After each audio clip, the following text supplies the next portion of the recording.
They can't hear you. Hi, Chop. Now they can hear you. Hello, chat.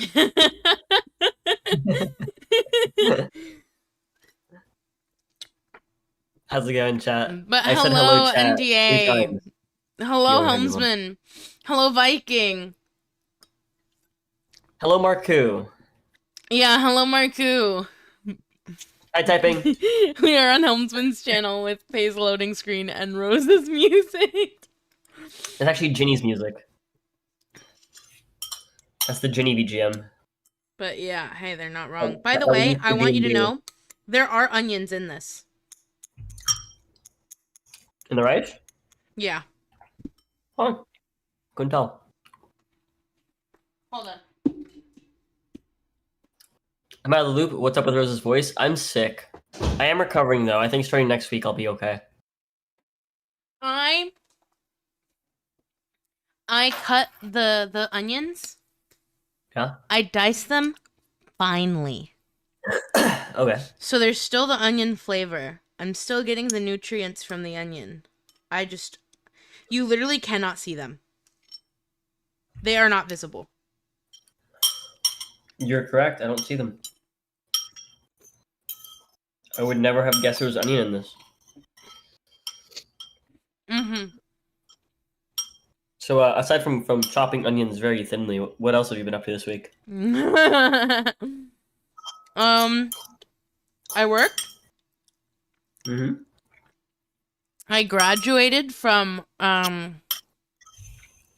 grooming school. I'm officially a certified groomer.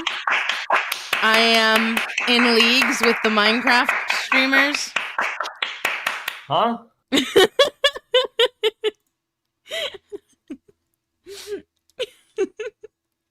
Huh? What'd you say?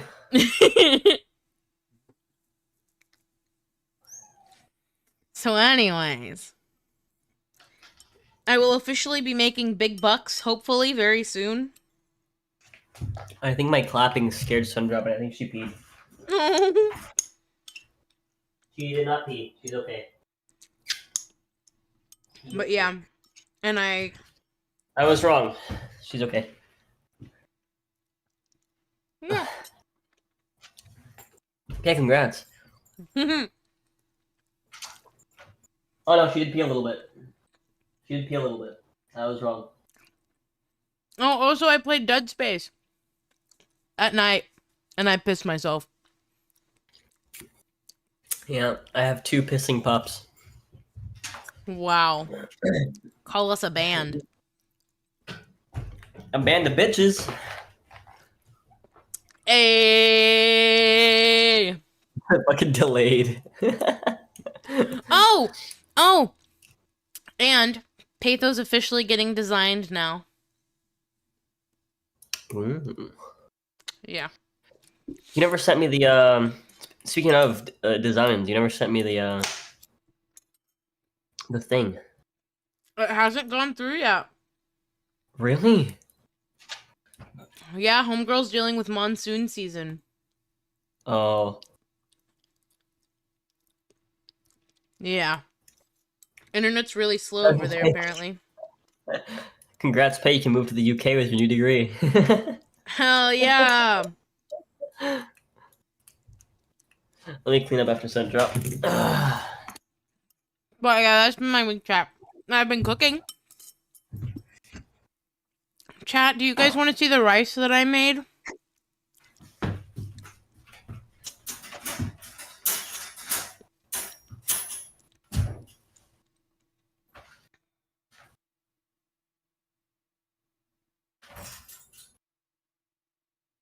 Oh, you got it all over your legs. Nasty.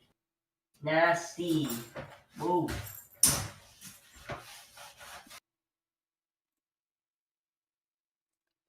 Oh, you guys aren't supposed to be able to see the news yet. Whoopsies.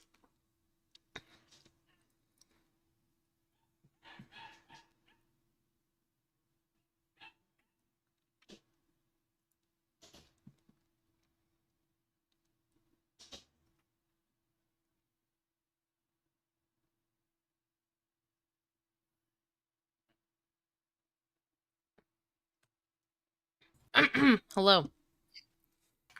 Chat. I'm gonna show chat the rice that I cooked. Oh, it's really good. It's apparently got really thinly chopped onions in it, Jen.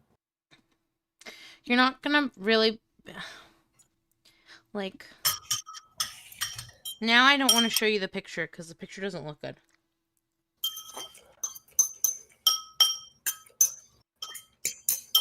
But anyways, baby, how was your week?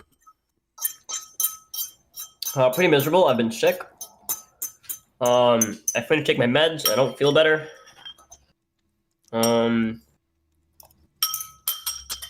My amazing wife deep cleaned my room, so I feel a little better now.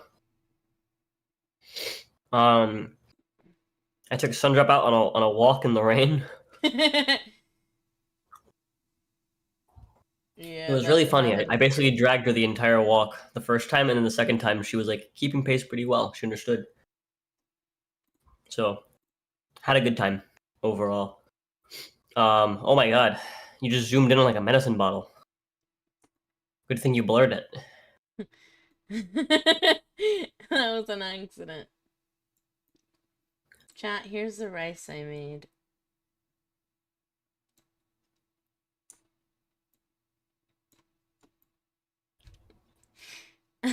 You know, it's okay. I didn't even think about the medicine bottle. God, this fucking woman, dude. I keep forgetting it's there.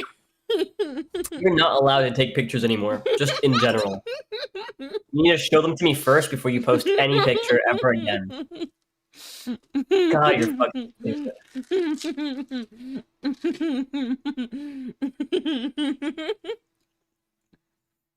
Nice, a bowl of ant eggs, that's right. Yes. Ant eggs. And we're eating them. I didn't think pay. Yeah. Jinx. We were this close to knowing Payth's full government name. Yeah. This woman. But anyways, Hi, Lord aside T. that, I've been drinking root beer, and I've been drinking black cherry soda, and I've been eating the We've actually watched more episodes of fucking Daredevil. We might actually finish the first season. We started watching it how many months ago now? Did we start watching it? Too many. Yeah. I'm forcing her to watch it more often so we can actually get through it. I think she's invested at this point though. Like the end of the first season, that's like when it starts getting good. Yeah. But this week we also watched Ballerina. That was fun.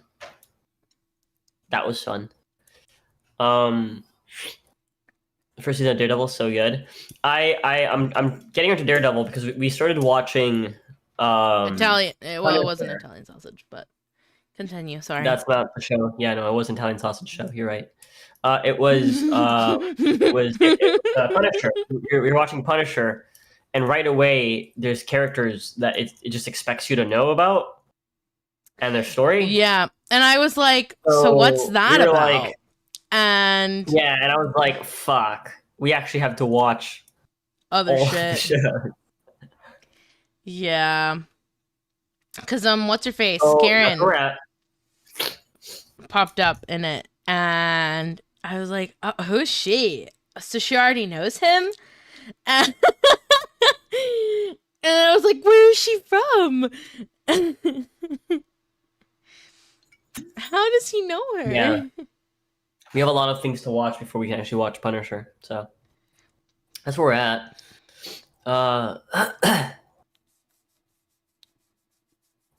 you seen the game I posted in the gaming channel? Got the ad right after watching Ballerina. I need to check. But aside from that, excuse me. I've been playing more Cyberpunk, which has been fun. We've just been doing side quests. I want to platinum the game because I missed out on platinum the game when it first came out, because Bugbear never spawned for her side quest, like because of literally one side quest, I couldn't play on the game. So I'm going through and I'm doing literally everything, like all like the little side quests, all the little fucking NCPD scanners, like all that stuff.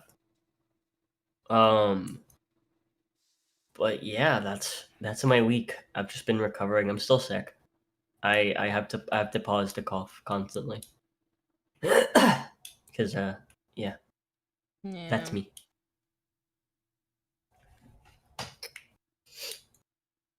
Anyways. Yeah. Anyways. So, news? Anyways, yeah. Thanks, host. You're welcome, co-host. Yeah, I'm not qualified for this. I don't have a degree in this shit. So anyways. Indonesia's on fire. On purpose.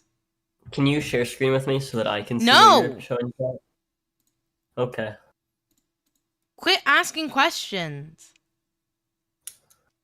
Okay. Go on. Keep reading.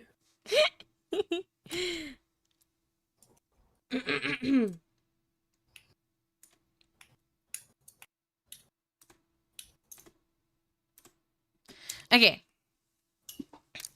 Trapped in burning building, Indonesia protests turn violent. 3 killed in blaze during stir. At least 3 people were killed after protesters set ablaze a council building in Makassar, eastern Indonesia. The nationwide unrest spread following the death of a young motorcycle taxi driver hit by a police vehicle. And then there's like videos of the unrest. From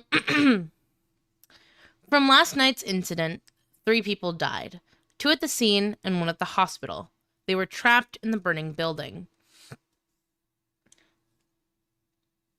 Makassar City Council Secretary Ramat Mapatoba told AFP. He accused protesters of storming and torching the office. Wait. Go up. Go up. Ramat Mapatoba. Interesting. The unrest was triggered by the death of 21-year-old driver Afan Kurniawan, who was run over and killed by an armored police vehicle near Jakarta's parliament on Thursday evening. Demonstrations had originally been fueled by anger over unemployment, rising living costs, and lawmakers' new housing allowance package, which critics say is around 10 times higher than Jakarta's monthly minimum wage of 500 million rupiahs? Rupiahs? So. His death ignited fury, with protests spreading across cities by Friday. In Jakarta, hundreds marched towards the headquarters of the elite Mobile Brigade Anti-Riot Police. Some tried to storm the compound, prompting police to fire tear gas.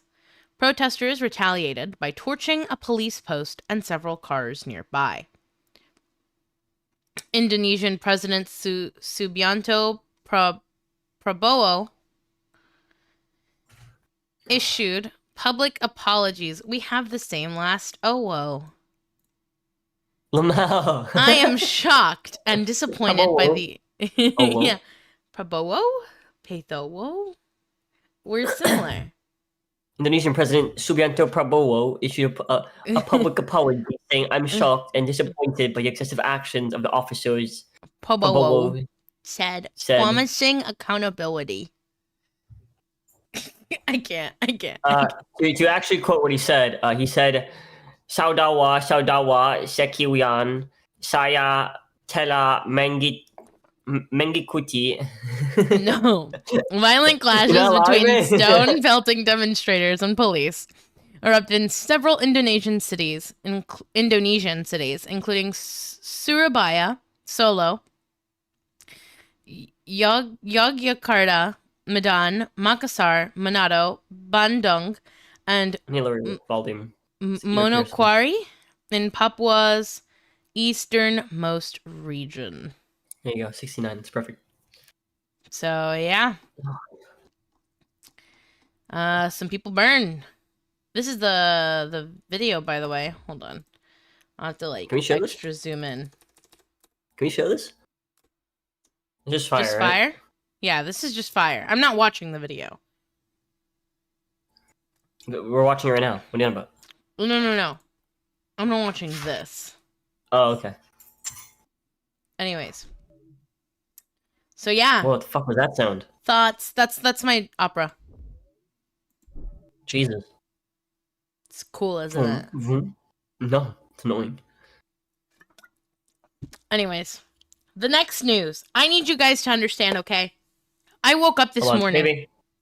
Baby, I need you to do me a favor and lower your gain just the teенsiest bit.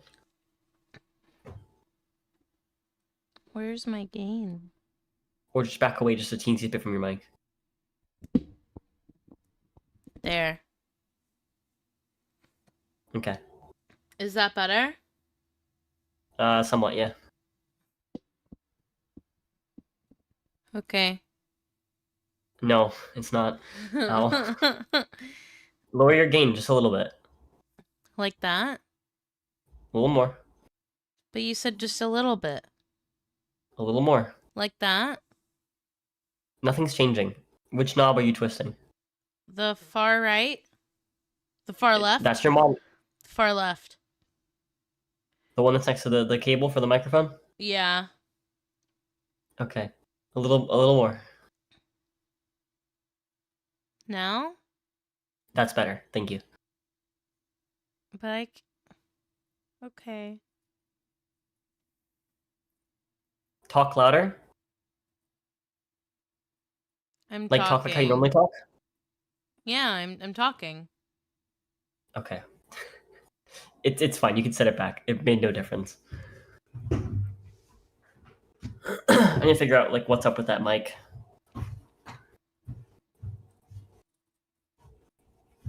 Preferably not in the middle of a podcast. Yeah, I know. That's why I said I need to, but not now.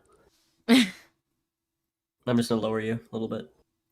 LMAO. Anyways, so chat.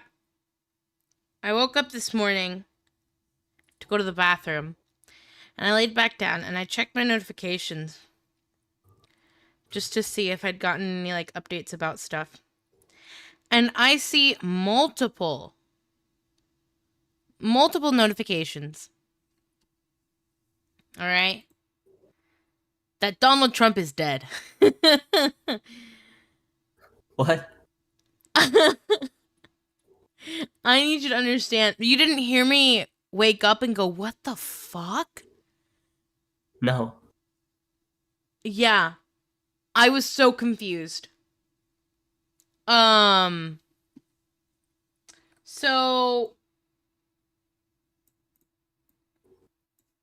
hold on.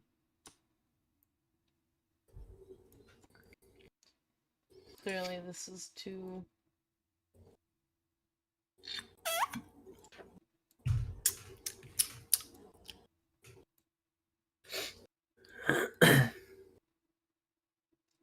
So yeah, I woke up and I saw multiple notifications from Twitter that Trump was dead.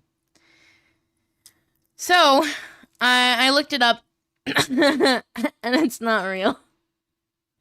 But Trump dead rumors when White House offered head-scratching excuse for president's new bruise amid health concerns.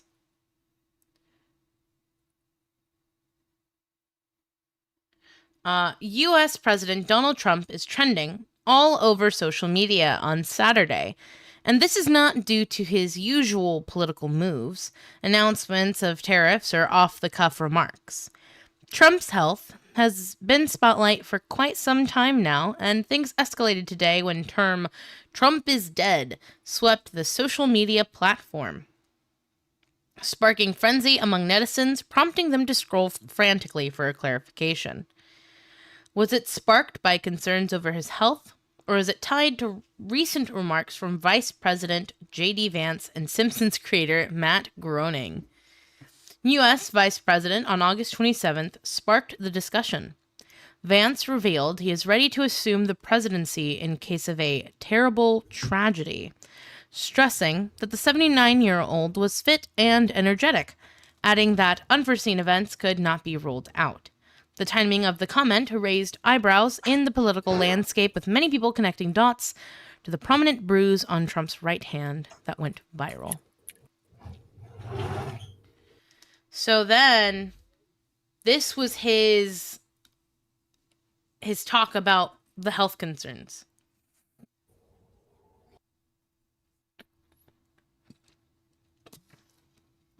If, God forbid, J.D. Vance ready to be next U.S. president, his remarks amid Trump's health concerns sparked buzz.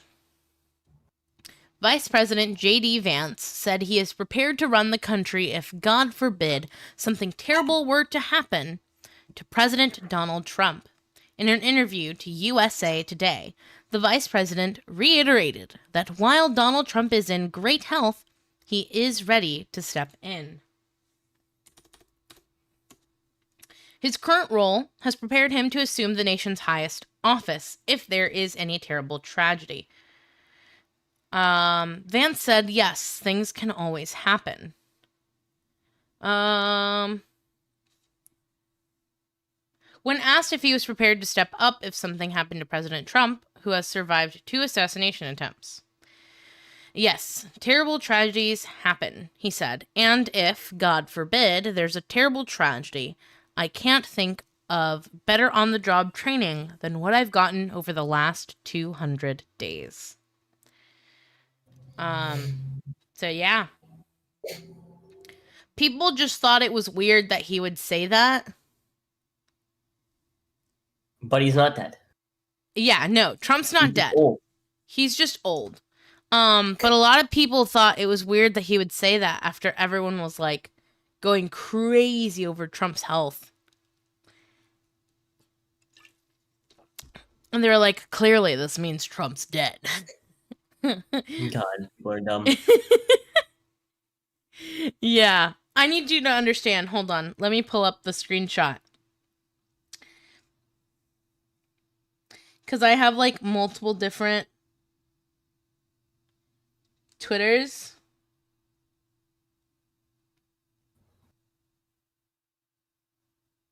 Where is it? By the way, typing, I just went ahead and wishlisted, as well as requested access for early access for that game. That is funny to get recommended that right after watching Ballerina, though. I like how the post you sent me as well is also like a bunch of the replies are just like upset because the game is made by Russians. Damn, I should have taken a screenshot of it all. So Trump has cancer? No clue. But, hold on. Trump bruise. He's got this.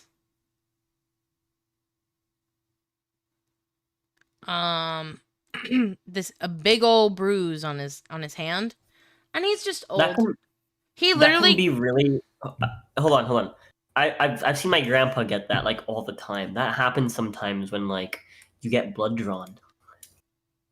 That's happened to my mom, and she's in like her 50s. That just happens sometimes when you get blood drawn. Like that could be literally anything. Like, yeah, it literally could be anything. Yeah. Just some minor internal hemorrhaging from having blood drawn. Oh yeah, and he had makeup on it that was not done well. No. And so people were like, what? This could have been done better. Whoever did this does not know how to do makeup.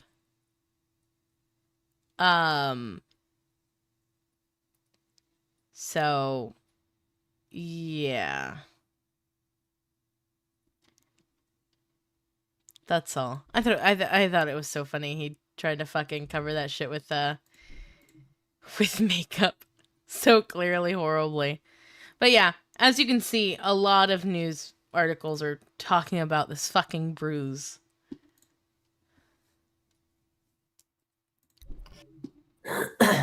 Anyways. Ayo. That's one of my clips of the week. Okay. Anyways.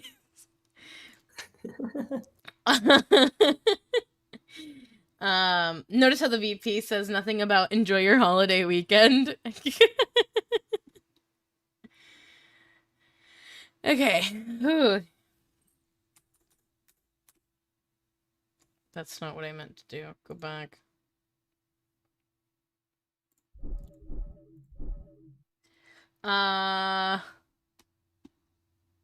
Let's see. Southwest Airlines new policy for plus-size passengers. Fair or discriminatory? Southwest Airlines is changing its long-standing extra seat policy for plus-size travelers, sparking debate among passengers. Here's what you need to know. Southwest Airlines has long stood out in the U.S. airline industry for policies that were different from the big legacy carriers, and in some cases more humane. Bags fly free was once a badge of honor. Plus-size travelers also considered Southwest a rare ally, thanks to a policy that allowed them to request an extra seat at no extra charge.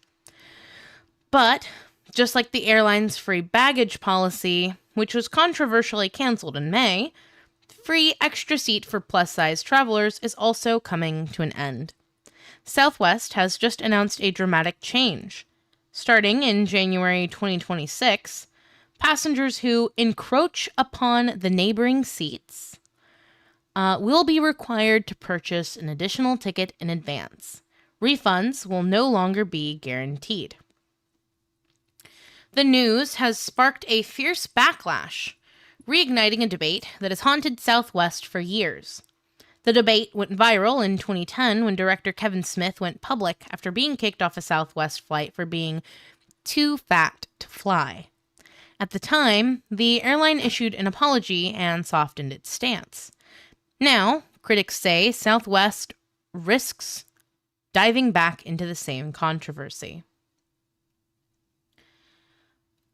Under the previous policy, plus-size passengers had options. They could either proactively purchase an additional seat with the assurance that the money would be refunded later, or they could request a free extra seat at the airport. Beginning in January 2026, that will end. With the new policy, plus-size passengers deemed to be encroaching on neighboring seats must purchase a second seat at booking. That extra seat will only be refundable if the flight departs with empty seats, and both tickets were purchased in the same fare class. Even then, the travelers must request their refund within 90 days of travel. If the flight is full and the passenger did not pre-purchase an extra seat, they could be forced to buy one at the airport or be rebooked on a later flight.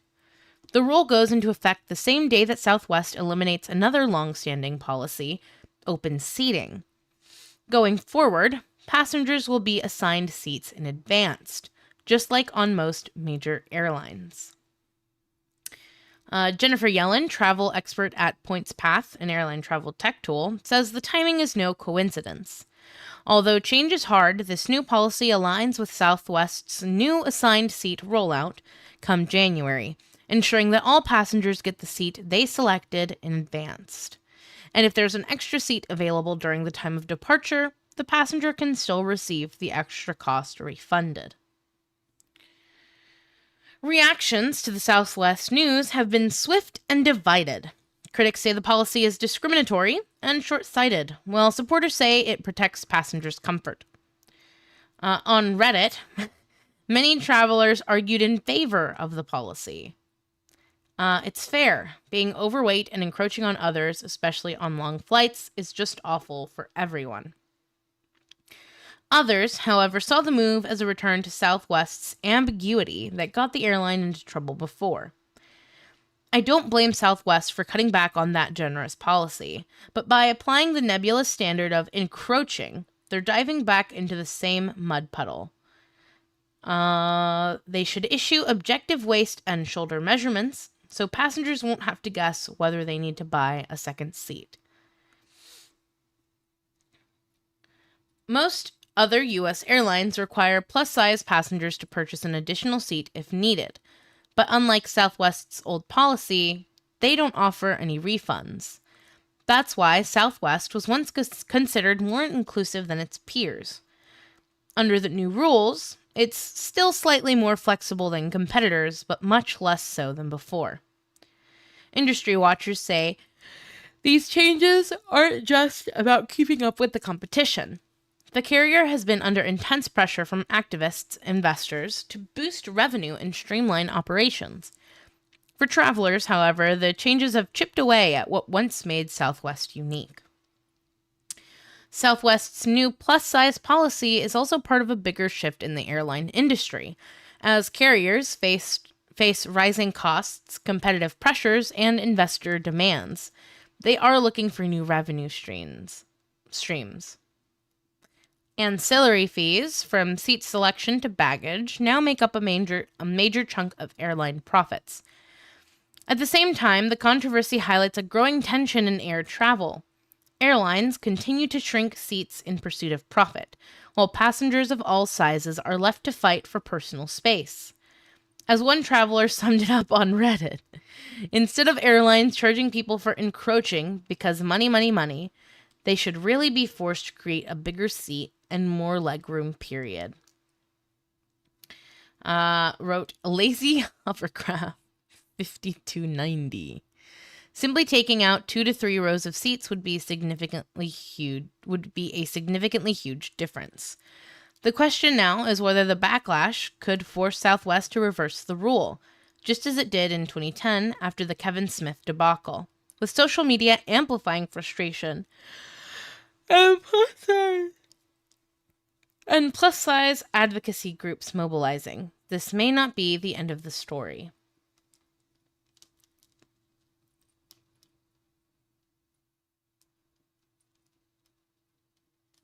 Baby? I've been muted this whole time. This entire time, I've been trying to drop comments here or there, and be like, man, I'm being ignored. I must not be funny. He didn't think. I was wondering why you weren't saying anything. I paused in between every section because I figured you'd say something. Yeah, I was literally saying how it's ridiculous to make people pay more just because they're heavier, pay for an extra seat. It's dude, at the same time though, it's there has to be expectations, right? What is a reasonable amount of weight to accommodate for? You know? Well, the thing that sucks is weight looks different on everyone. I get what you're saying, but there is a reasonable size to accommodate for, right? Because my mom weighs less than I do. Yeah, but she looks rounder. That's just because she's than shorter. I do, and it's because she's shorter. Yeah, I know. Yeah, she's shorter, but your mom isn't going to take up 2 seats in a plane. No, she's not. But she would probably be, quote unquote, encroaching on another passenger because of how tight those seats are. And I can say that because I was uncomfortable in my seat when I went to go visit you. When was the last time you were on a plane? When's the last time that I was on a plane? Yeah. 2022? 3 years ago? It wasn't forever ago. It was just 3 years ago. Yeah, those seats are small, though. Yeah, yes, baby. But here's the thing, right? You can reasonably fit in one of those seats. It's not super comfortable, but you can reasonably sit. You can reasonably fit in one of those seats. Your mother would definitely be comfortable in a plane seat, right? And so, Yes, exactly. Like if you don't physically fit into the seat, there's a problem, and it's not the seat's fault, right? Like I do agree. Like a lot of these plane seats, it's like they should make their seats have more leg room, just in general, because it's tight leg room even for me, and I'm a small person, right? So I do agree with you to that extent, but I think this is like a two-way problem. And I don't think this is just as simple as like, oh, the plane seats need to be bigger. I think plane seats need to have more fucking space for like your legs and shit. There needs to be more fucking leg room, right? Yeah. But I don't think the width of plane seats is like a problem. You know, I had sent this when I was talking to Helmsman about it, but there are people who have purchased 2 tickets, whether they're pregnant or fat. And then there are stories of airlines forcing them to give up their extra seat for someone else. Yeah, that's ridiculous. That's a big no. And that's where I was saying my concern was, because if they're doing that already with passengers who, without it having to be a policy, already know how much room they take.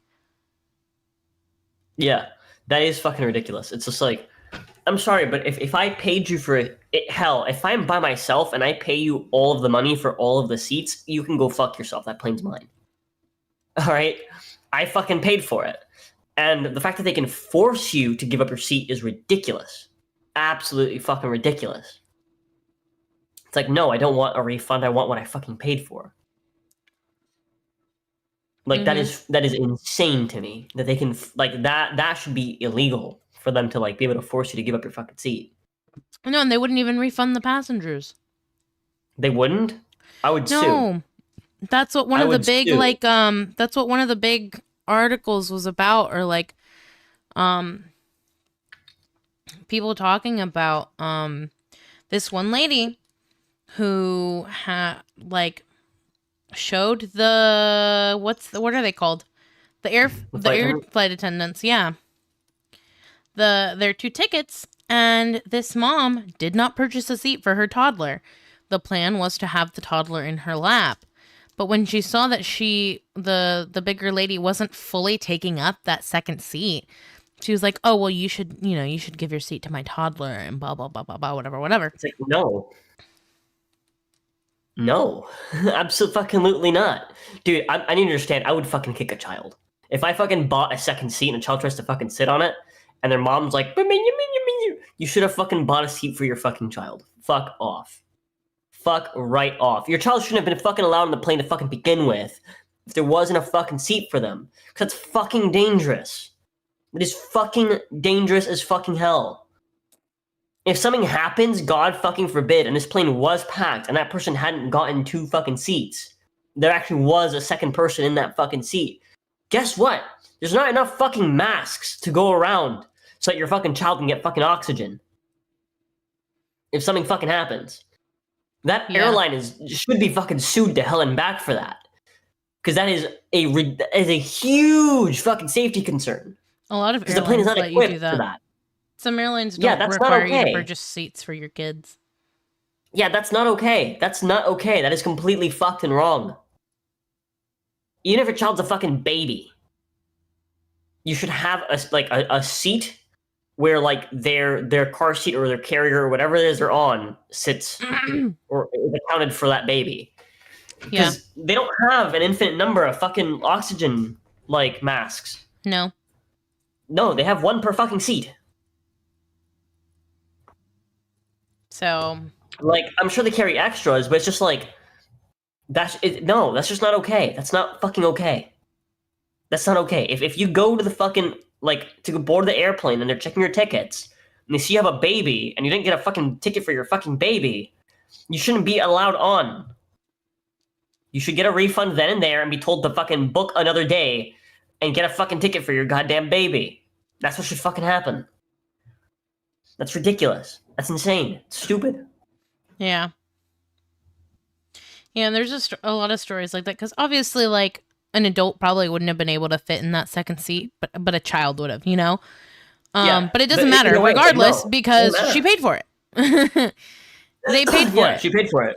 I'm sorry, but yeah, no, you physically couldn't force me. Especially if I was that big of a person, you physically could not force me to give up that seat. I would actively go out of my way to move further into the center so that I occupy as much of both seats as possible. I would lay on that seat sideways if I could. So, Fucking ridiculous. yeah, that was my one concern with this, because I do agree. If you are big, and you know you're big, maybe you should buy 2 seats. I think being refunded for the second seat is not necessary. Because that's still a seat you missed out money on. Does that make sense? Yeah.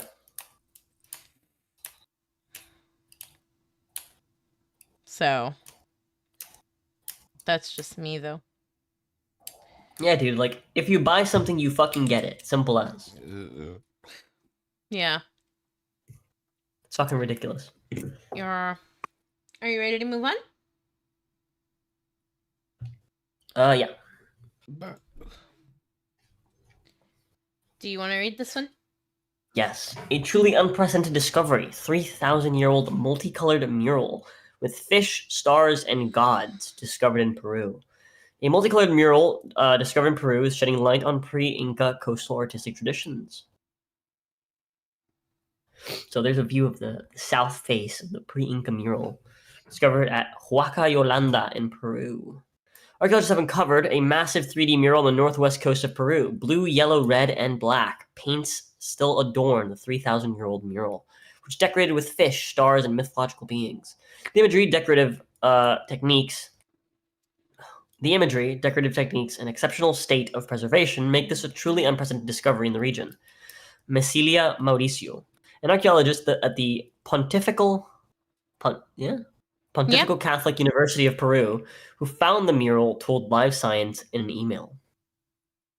Mauricio and her team began digging at the archaeological site of Huaca Yolanda in early July. During the first week of excavation, they uncovered the mural, which dates to the formative period, 2000 to 1000 BC. So called because the first complex societies arose in what is now Peru at this time.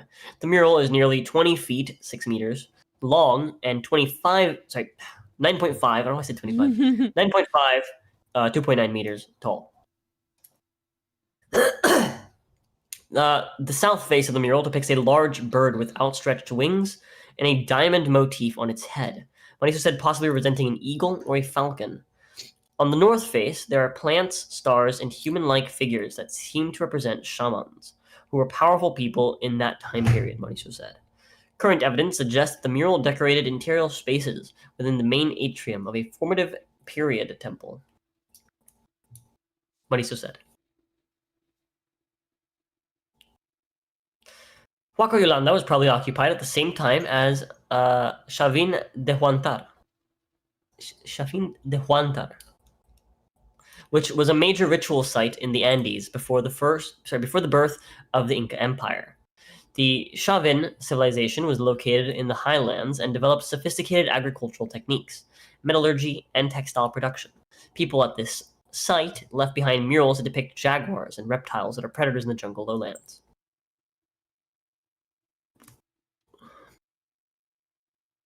That's a view of the north face of the pre-Inca mural discovered in Huaca Yolanda in Peru. But the mural at Huaca Yolanda is different from those found at Chavin because it reflects a distinctive coastal artistic tradition, including imagery of fish and fishing nets. Unlike Chavin, Huaca Yolanda is not an officially protected archaeological site. In a statement from the Pontifical Catholic University of Peru, Mauricio is asking the Peruvian Ministry of Culture, regional authorities, and heritage organizations to safeguard the site to preserve this rare window into a formative and sophisticated past. But yeah. Cool shit, chat. Yep. There's always something new being discovered.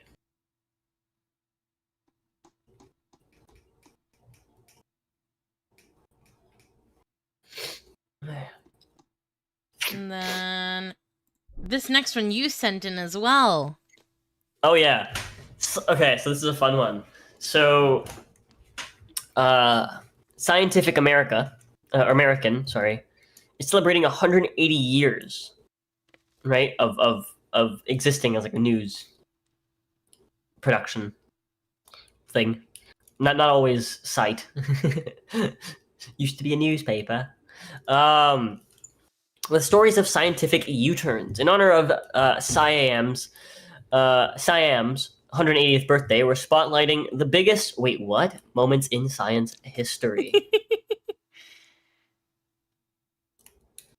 Can you zoom in a little bit? No. Is that good? You're mean. Yeah. I'm mean because I love you. You're a liar. What? So today we're doing something a little different from our usual weekly news roundup. Scientific American turns 180 this year, and we recently celebrated with a collection of print features about times in history when science has seemingly done a complete pivot, a 180-degree turn, if you will. We thought it would be fun to take you on a tour of a few highlights from that package. First up, we have a story from freelance health and life sciences journalist Deanna Kwan about nerve regeneration. For millennia, doctors and scientists believe that any damage to the nerve cells that carry signals throughout the body must be irreversible. While many instances of nerve damage are indeed difficult to treat, scientists have realized over the past couple of centuries that nerves can and do regenerate. Throughout this evolution in our understanding of nerves, it was still widely believed that neurons within the central nervous system, composed of the... You're not paying attention. Yes, I am. You're not paying attention. I don't want to scroll while you're mid-reading because you get mad when I scroll mid-reading because you're like, no, I don't. No, I don't. Composed of the brain and spinal cord, we're incapable of healing. Now we know that even these most precious neurons can regenerate under the right conditions. As research continues into exactly what mechanisms encourage or block neural regeneration throughout the body, scientists are also engaged in another debate, whether human brains are capable of producing new neurons throughout adulthood. The phenomenon of adult neurogenesis would have been unfathomable merely decades ago, but a growing body of evidence now supports it. Just imagine what secrets we'll have uncovered about the nervous system 180 years from now. In another example of a scientific turnabout, Scientific American Senior features editor Jen Schwartz reminds readers that plastic was, ironically, invented as a sustainable alternative to another material, ivory. In fact, back in 1984, Scientific American published news... What did I say, 1964? In 1984. Oh, God, my brain. I'm sorry. I'm for sure dyslexic. And it's getting worse. Back in 1864, Scientific American published news of a contest from billiard table manufacturing company Fellon and Colander, seeking an alternative for vanishing elephant tusks, which at the time were used to make pool balls. The company offered $10,000 reward for this feat of material science. A printer from Albany, New York, named John Wesley Hyatt, came up with celluloid in response, though he chose to patent the invention for himself rather than accepting the prize money. His celluloid billiard ball has been called the founding object of the plastics industry. Unfortunately, as Jen's article for Siam explains, while the demand for ivory in the billiard industry dropped with the production of celluloid, elephants were still targeted for their tusks and for other products. And as we now know, the invention of plastic radically changed the way we produce and consume goods, and not always for the better.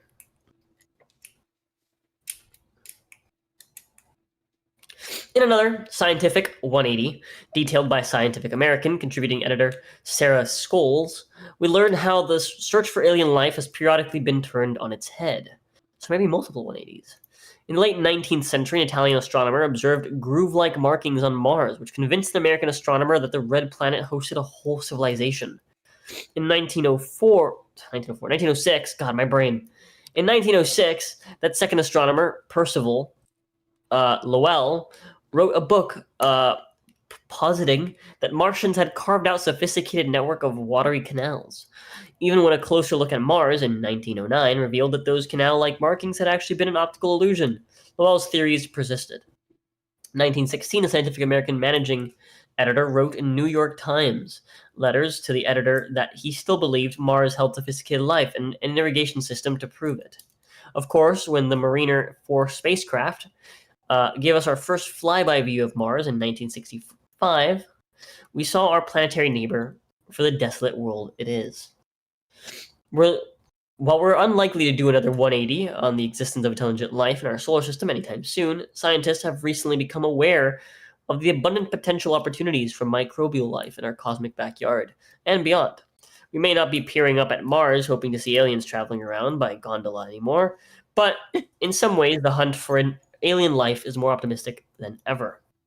Those are just a few of the 180-degree pivots you can learn about in the latest issue of Scientific American. The rest of this is an ad.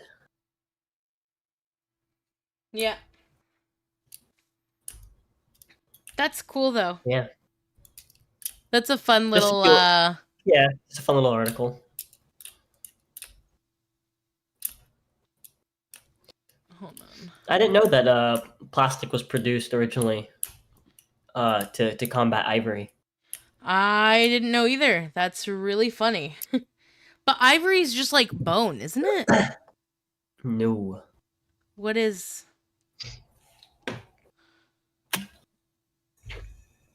What is Ivory ivory? specifically found in tusks. Oh, so we did it to combat killing animals. Yes. Yeah, it's found in the tusks and teeth of various mammals, most famously elephants, but also includes animals like walruses, narwhals, hippos, and warthogs. Hippos can die. Let's form kill hippos. It's a form of dentin, a dense mineralized tissue that is primarily composed of dentin, collagen, dentine. It's composed of dentine, collagen, and hydroxyapatite. I didn't know hydrogen could be hungry. Historically, ivory was prized for its beauty, durability, and carvability, including its use in art, ornaments, and various objects. Well, shit. Huh. Yeah. The more you know. Okay. There's this one. Helmsman sent this one, I believe, right? I think so. You want Uh, to read this one? Sure. Hold on. Doctors remove knife patient unknowingly had stuck in chest for 8 years. I bet you this is a man. Before I read anything else, I bet you this is a man. Because I haven't read this article. Yeah. But only men would let this happen.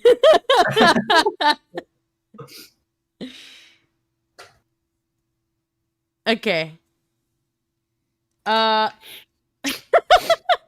Doctors in Tanzania discovered a knife. Tanzania? I don't give a fuck. A knife blade lodged into a 44-year-old man's chest cavity, which he had unknowingly carried for nearly a decade. How do you... Not a whole knife, just a knife blade. With tang and everything. How?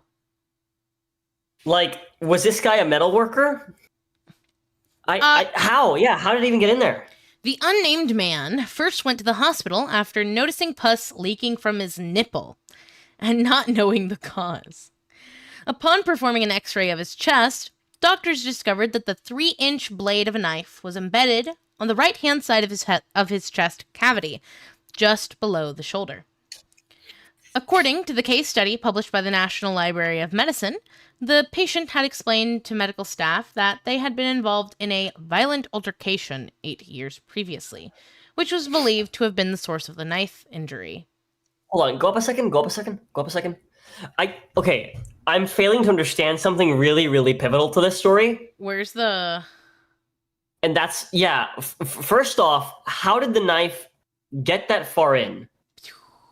Second off, how did the knife get that far in having no handle? I'd honestly be a little concerned if his nipple started excreting pus and he knew the reason. Okay, just hold on, just bear with me real quickly. Uh-huh. First off, that's going all the way through his body. Yeah. Like, in one side, out the other. How the fuck did that avoid every organ? And just, how did his body heal around that? You'd Just be to begin with. surprised. There are welders who get metal lodged into their heads, and they just don't they never realize until like 4 years down the line they've got like this like excruciating headache, and they're like, man, I don't know where this is coming from, and they go to the doctor and they've got this piece of metal just lodged into their face. Okay. This isn't a piece of metal. This is an entire fucking knife. More I get what importantly, you're saying. again, hold on. I just really need to, like, how does someone stab you and then end up with the tang, right? The tang of the blade, baby. It's the part that the handle wraps around. I know what the tang is, baby. Yeah. We've watched How do- plenty of blacksmithing content together. How did this happen? You know what, The only though? I can see You this know what, though? happening is someone taking a knife, right, like a knife blade with a tang and everything, and just gently pushing it into someone's chest to just deposit it in there. Hold Is on. the only way I can possibly understand. Hold on. Bear and Viking both say. So he got stabbed in the back, and the handle was too poorly attached to pull the blade out due to the friction. And Viking says the attacker pulled back, but only got the handle. I do think that is possible. Okay. Now, why isn't that tang sticking out of his back then?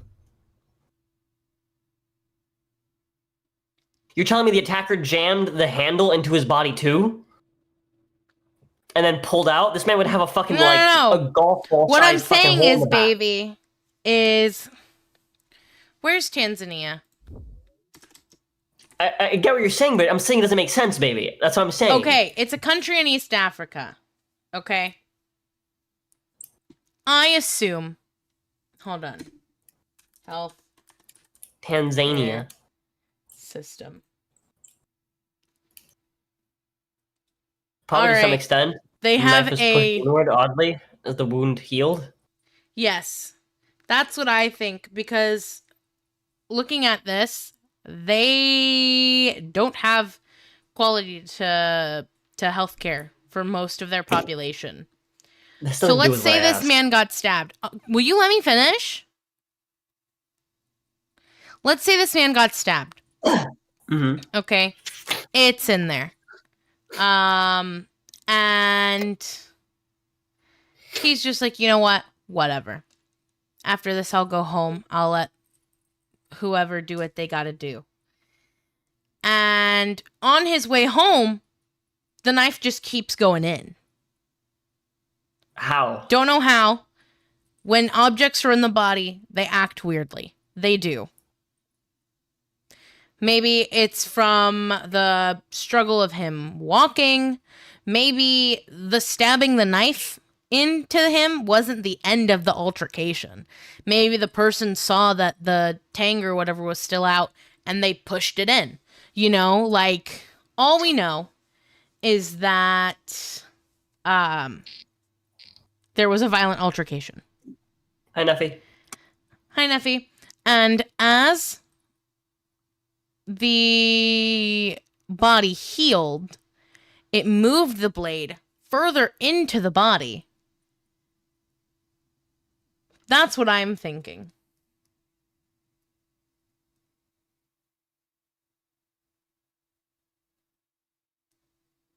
But, at the time of the original incident, no radiological investigation was conducted due to a lack of facilities, and the wounds healed.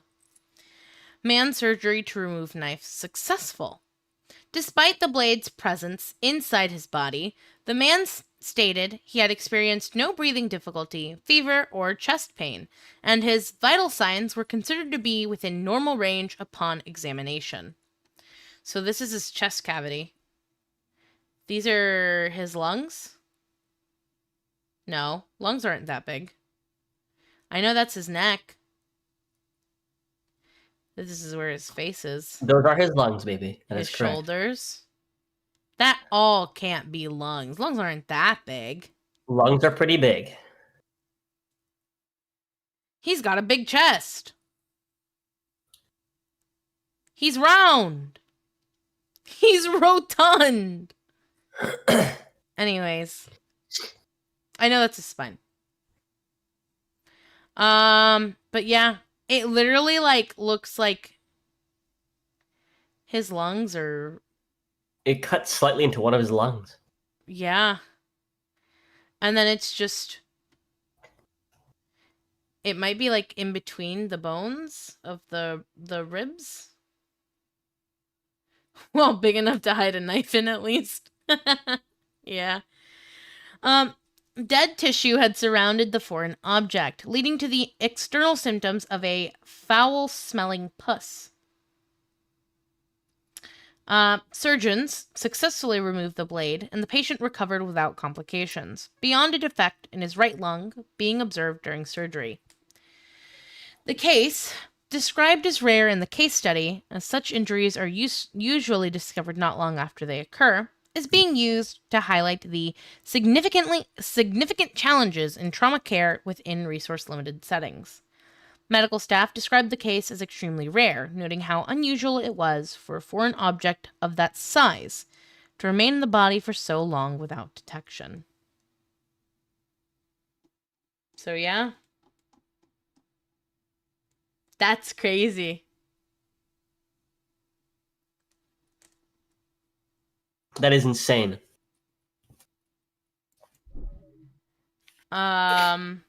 Ew. So we talked about eldritch bunnies. Let's talk about zombie squirrels. Oh, man. I feel bad because I know the squirrel isn't smiling, but the bump on the underneath the eye makes it look like it's happy. Yeah, it makes it look like it's like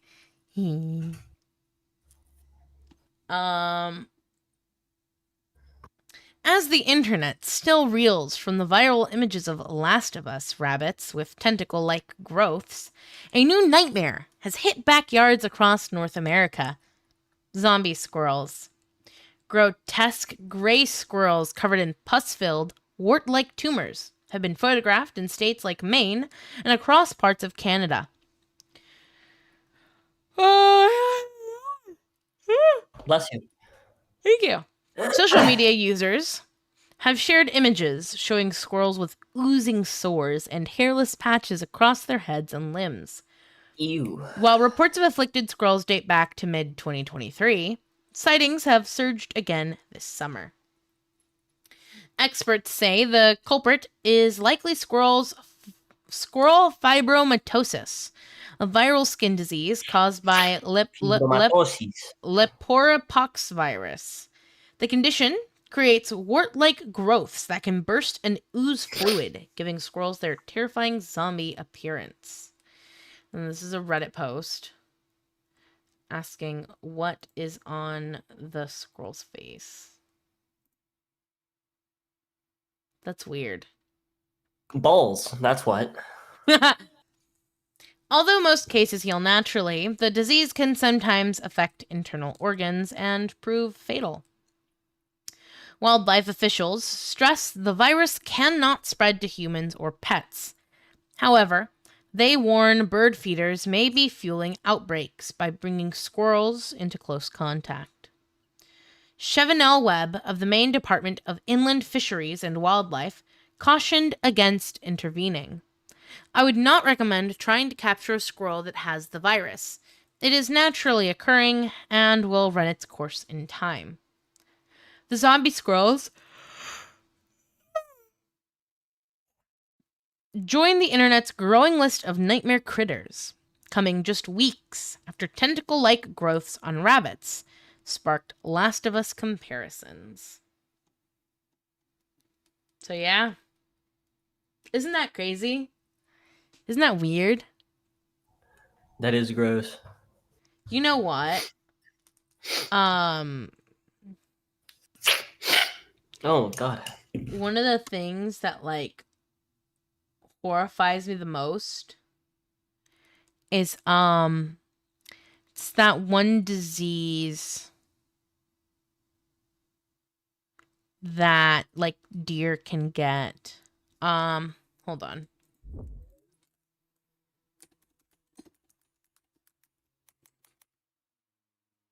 The one that makes them go up to predators? Yeah.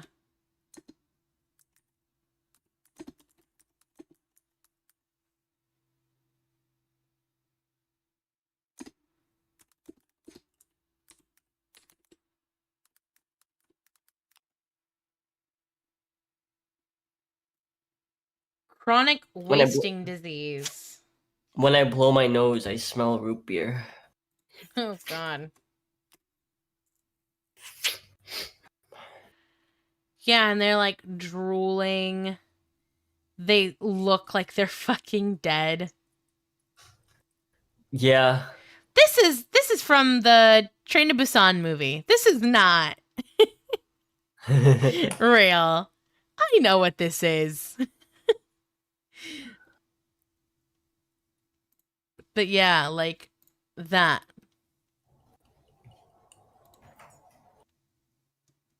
The fucking, like, they look hairless. Like, that's horrifying. It's a prion, though, not a virus? Yeah, I know. It's still scary. It's still horrifying. Anyways. Yeah, prions are weird. Don't eat brains, chat. Yeah, don't eat brains. Don't eat brains and don't eat meat close to the spinal cord.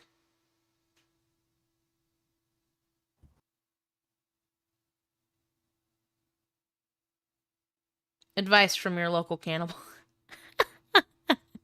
One of these days, someone's gonna hear me say that and they're gonna report me to the police.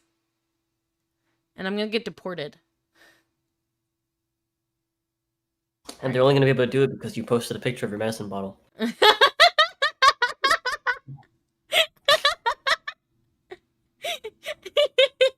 I'll send you pictures first from now on. Yes, please. Okay. This one upset me. I found pissing this me off. one. Fucking hate. What? Stupid fucking northern fucking commie states, dude. Fucking horrible. City says man who gives away homemade goods is breaking the law. Now, mind you, I do kind of get it. These are canned goods, right? So if something isn't sealed properly, they can get sick from eating it. But there's a difference in giving it away and selling it. So this is in Manchester, New Hampshire. A food canning hobby has gotten one New Hampshire man into a pickle.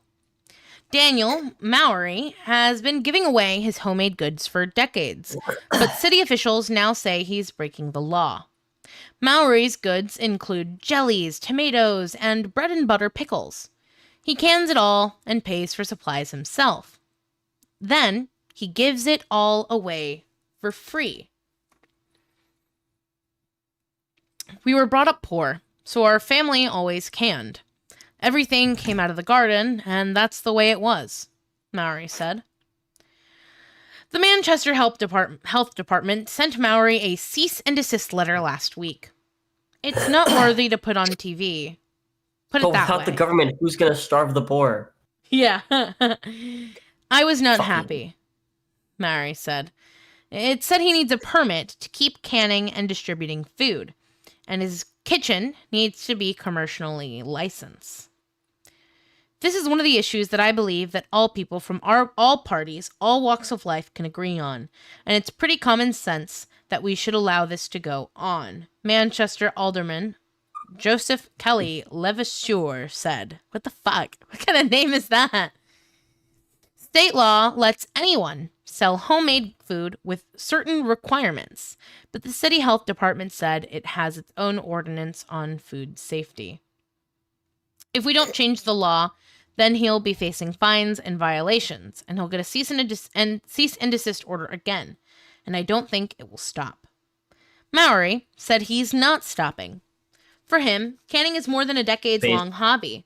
It's hard work and tradition that he has no plans to put a lid on. For the city of Manchester, we'll see you at the alderman meeting, he said. The Manchester mayor's office declined to comment on Mowry's situation. Fucking hate them. So yeah, I don't care. Oh, I use this website. Jellied tomatoes and That's my bread and butter pickles. Made. He sounds so sweet. oh, thank you.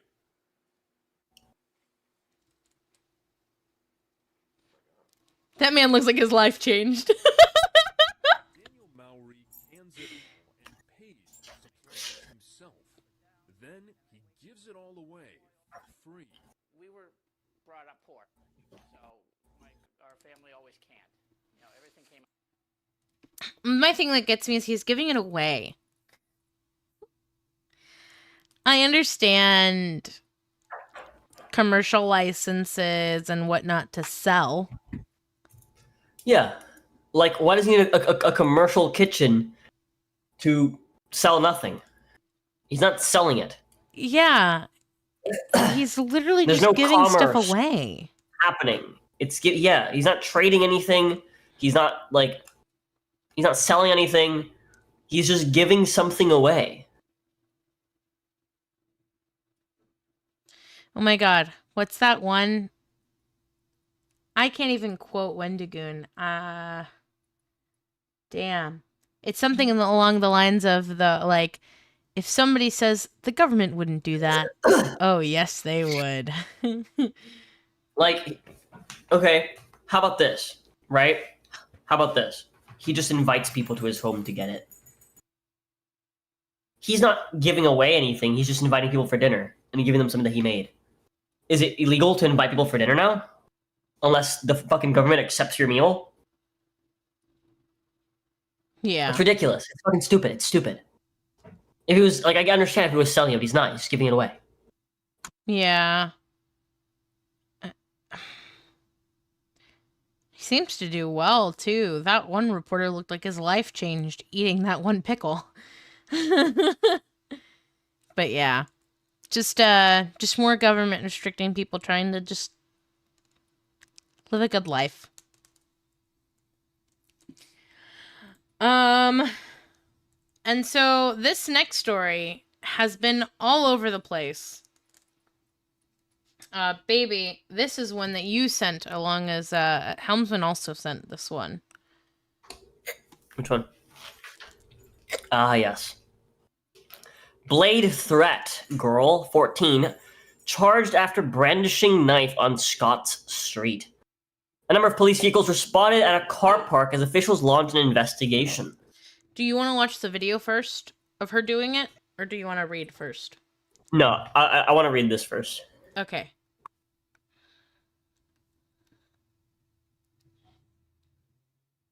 Oh, fuck, Jesus. So this is Put it in a window and let news people site. steal it. I'm sorry. Chat, this is a... That's funny. Chat, this is a Scottish news site, okay? Go.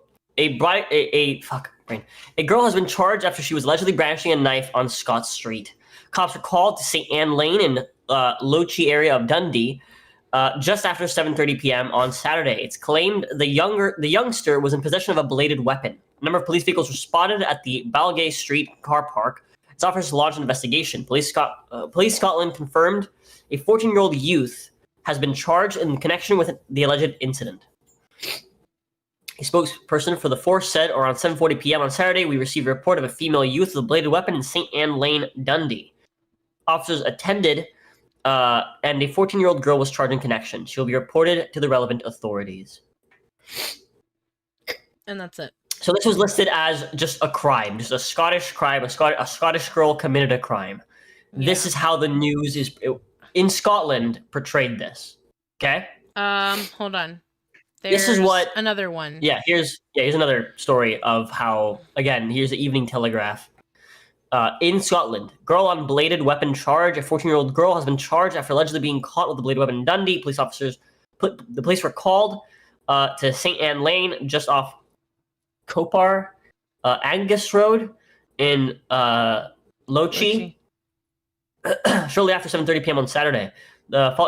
It followed reports of a girl having a bladed weapon. Several police cars were sent to the scene at the Balgay Street car park following the report. A Police Scotland spokesperson told the Evening Telegraph around 7:40 p.m. on Saturday received reports. Yeah, we already read this. Yeah. So that's how it's being reported in Scotland. So here. So hold on. So this is the video. All right.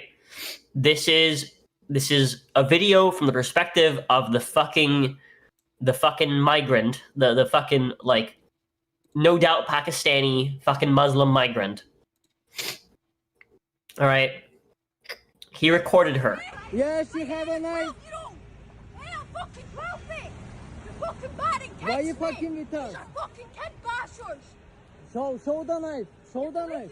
Get Show this the knife. fuck away from us. Show the knife. Show the knife. Don't touch it. That's Touch it, me. that's You're it. Show the hungry. knife. Don't touch my leg, star. Show the knife. That's it. Don't fucking touch me. Don't say to her, she has fucking 12. Wait till I fucking catch me. She has fucking 12 and you just battered me, mate. Wait till I fucking catch me. Yeah, show the knife. Maracha. Don't touch her. Don't to me. Don't touch her. You don't dare. Yes, you Pause. have a knife. You don't. So the fucking Muslim recording these young underage girls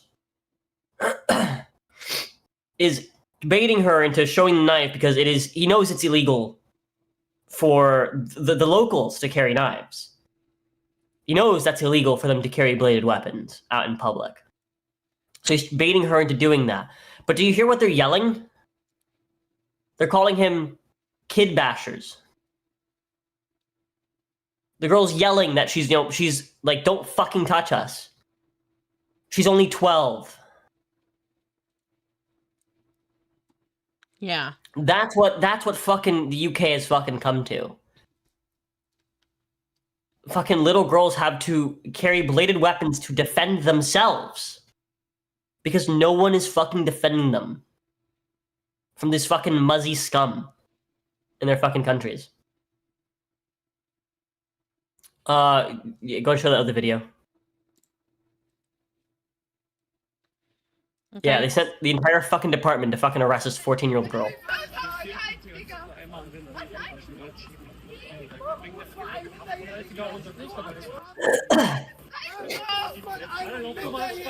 Die hat schon blaues Fleck da hinten bei ihm. Geh nicht weg. Platz! Entspannt. Nein! So an die Arme ziehen! Warum muss man einen Minderjährigen so an die Arme ziehen? Warum muss man Einmal aus dem Weg, Polizei, weg. Offen, ja. So, und da wird zugemacht. Keiner kommt hier rein. Einmal bitte hier rüber ein bisschen. Hört auf einen Minderjährigen! You guys notice how you're hearing tons of yelling that isn't in English, by the way? Yep. But yeah, fucking ridiculous. So this has sparked a bit of a movement across the UK of people like raising their country's flags in protest, which I think is ridiculous. I think it's fucking ridiculous. Like, if raising your own country's flag is considered a protest, then you're not in your own country. Your country is occupied. It's fucking disgusting. It's really fucking disgusting. And God. I remember when the Scots would genocide other Scottish families over insults over insults to honor. Yeah. They were soliciting sex from them. That's why she drew the blades. Yeah. Fucking disgusting, dude. Absolutely fucking disgusting. But yeah, that's the fucking state of the UK. This is why people are so incredibly anti-Islam right now. For good fucking reason. For good fucking reason.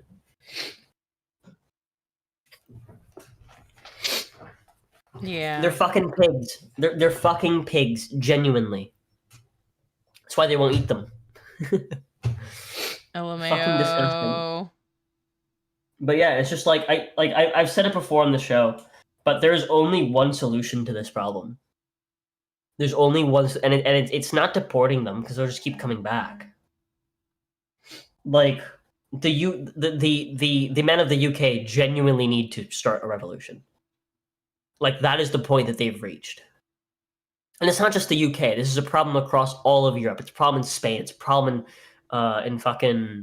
in France. It's a problem all over fucking Europe right now. And it's just like, I'm sorry, but you have to get rid of all of them. Every single one of them. Man, women, children, all of them. Because that ideology, their belief is not just rooted in their men.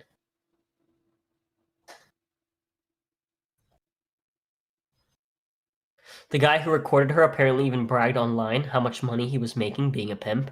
Yeah, that's so fucking disgusting. Yeah. But yeah, and it's vile. It's vile, and again, it's just like this is the sort of thing you really just have to root out and just completely cleanse out. Like there's just and I stand on the fact that like crimes, like I don't want them deported. I want them dead. I want them fucking dead. These disgusting fucking child molesters need to be hung from the fucking trees. They should be tried for crimes committed in the country they committed them in, not sent back to their home countries where they'll be fucking forgiven because child rape is fucking normal over there. Yeah.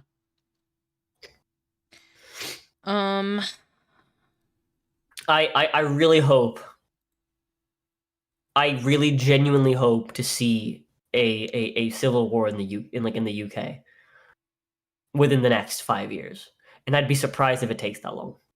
Genuinely, I'd be surprised if it takes that long.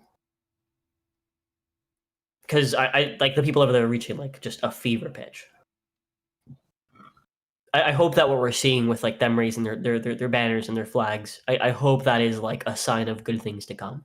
Because you're not getting rid of that. Raise the Color started a few days before this incident. This event really kicked off the movement. Yeah, I didn't even hear about it until after this. But yeah, dude, like they've reached the point where it's just like, how much more suffering has to occur? How many more young girls have to suffer before, before the people say, they've had enough, right? And I can understand people being like, oh, but what about the Muslims that aren't a part of this, right? Like not all Muslims, blah blah blah blah blah. It doesn't fucking matter. That doesn't fucking matter. You don't fucking belong there. You don't fucking belong there to begin with. If you're not completely integrating into their society, you don't fucking belong there. There are over 50 Muslim countries in the fucking world. Why? For what reason do they have to go to the UK? If you want Sharia law, go to one of your own fucking countries. Like, go to one of your own fucking countries if you want Sharia law. If you're not going to integrate, fucking leave or die. You're not a migrant, you're an invader. And the sooner Europeans start realizing that, the better.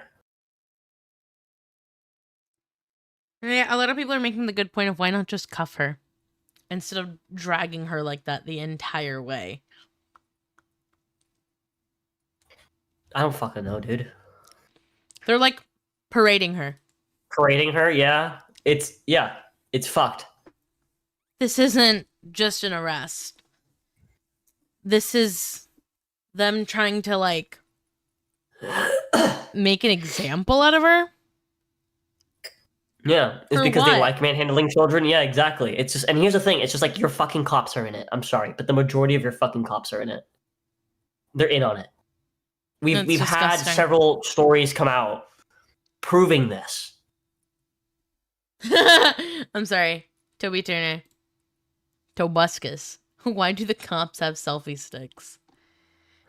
Yeah, what is he holding there? That's literally That's a camera. A That's a camera. Yeah, they're parading her down the street.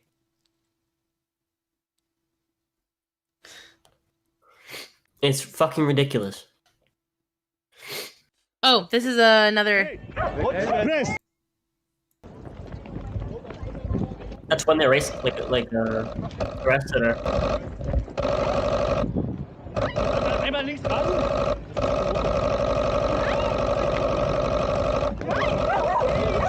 Hey! They're literally like pulling on her shirt and shit. Yeah. Langsam, ey.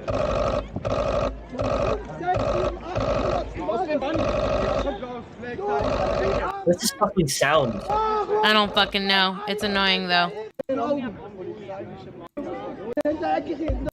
Ja, Schläger. Hold on. This is. Kinderschläger.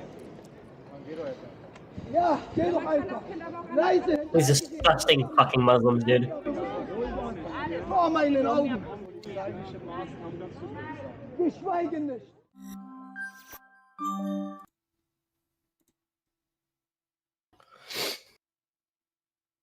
There are like 12 major cities in the UK with Muslim mayors, and the king actually loves Islam more than Christendom. Yeah, it's just like, it's fucking ridiculous, dude. It is fucking ridiculous. They're weaponizing their own systems against the natives. Yeah.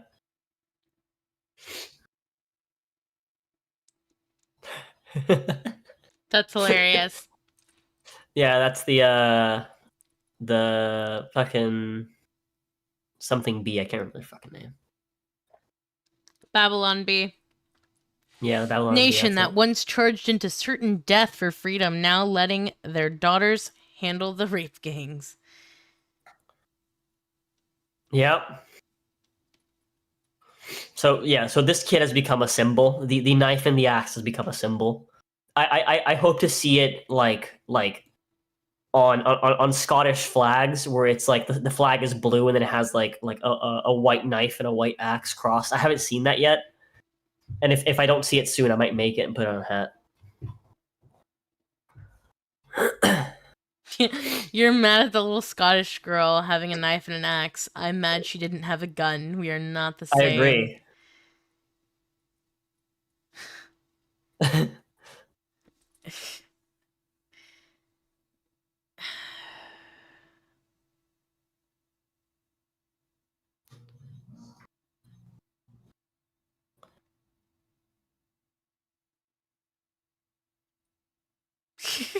Yeah, I love this. But yeah, it's insane. Like, enough is I enough. suddenly want to take a vacation to Scotland. Dude, I same. I see shit like this and I'm like, dude, oh man. It angers me. It angers me to a point where it's like, if I wasn't married and I had nothing better to do, I would gladly just go around fucking stabbing Muslims in the UK. Just take a trip over there, find a kitchen knife, and just go to town. Because it's just like, Jesus fucking Christ. Like, at what point does does the local population realize it's like, these are not your friends. They're not your friends, even if they're nice. They're not. Fucking get rid of them, all of them. You can't keep the women because women will teach their fucking kids this fucking shit. They believe this shit too. The grand majority of them believe this shit too. You can't keep the kids because they've been fucking taught it.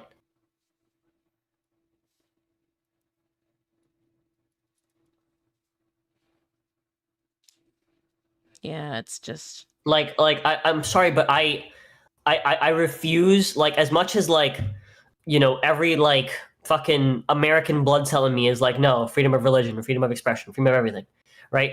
I'm sorry, but no, if your fucking religion accepts this shit, I'm sorry, but no. You don't have freedom of fucking belief. If you believe it's okay to fucking touch kids because they're not Muslim, and so because of that they're whores, because they don't cover up, no! I don't give a fuck about your belief. I believe you need to be fucking dead.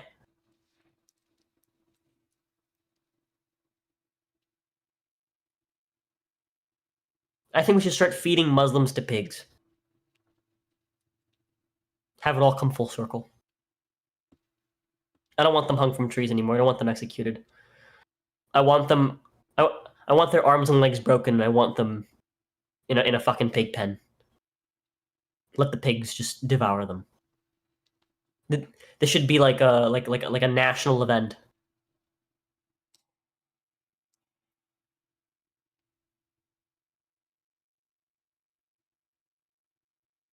Have you seen the indoctrinating cartoons and kids shows they show their kids in Palestine? I have not. Don't do that to the pigs. What the pigs do to deserve that? Ugh. You're right. Yeah, it's Yeah, dude. Fucking just disgusting. Absolutely fucking disgusting. By the way, all of these stories have been really short. Yeah. Even though we had a good amount. Yeah. Because we're only an hour 30 in. And we have 1, 2... There's not been much to yap about. It's just been very matter of fact. This is my first rant all day. This is like the shortest thing. So I added a few to the end. Jen needs to go on longer rants then. Well, like... Do you want to go pull up some of the videos of the like raise your flag stuff? No. Why?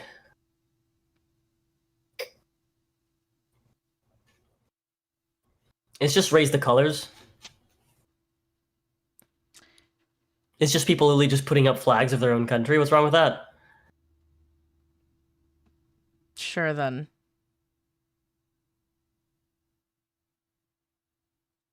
You can probably find it on Twitter.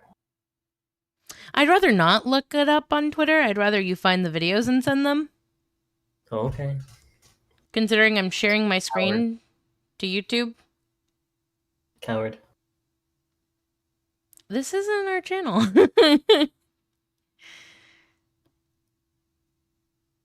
So, yes. I'd like to keep the podcast channel on good standing with YouTube. It's just people raising their flags. Baby, I don't know what I'm gonna see on Twitter ever. Fair point. All right. It's like I told you the other day. I was literally scrolling through TikTok, dog video after dog video, and then I saw a war crime. It does not matter. That's a fair point. I'm gonna send you a bunch. One at a time. There you go. I really need to get this channel mirrored on Rumble. Yeah, actually, I think you do great on Rumble. Isn't that where the Sultans have their podcast? I think so, yeah. Yeah, they do. Why does it keep fucking... My fucking phone keeps opening the messages with the Jade artist. It really wants me to send them British flags. Okay, so this one's one. I don't know how to say this. Rochester? Yeah. Rochester. Raise the colors. Got their flag.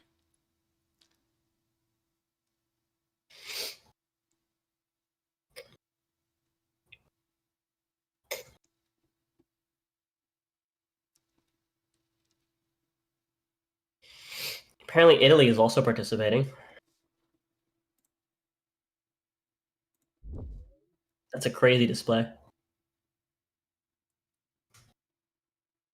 Same for the Irish. That's really cute, though. The British flag's all in the local farm shop. Right? Italy?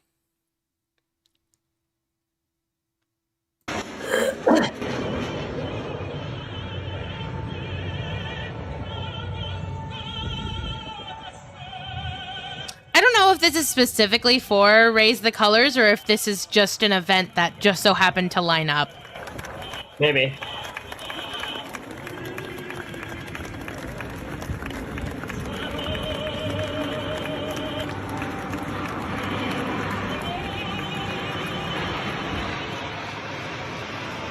I found a video of a dad taking down Palestine flag.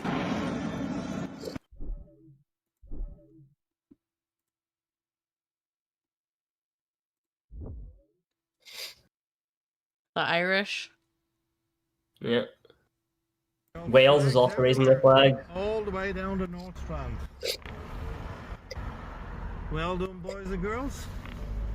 I must see 20 or 30 within 100 meters. Well done to all. Irish lives matter. The accent.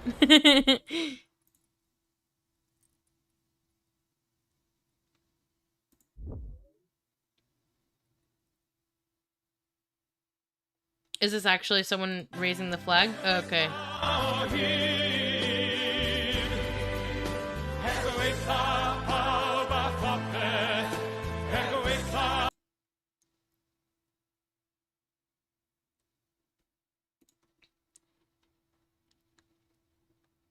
So yeah.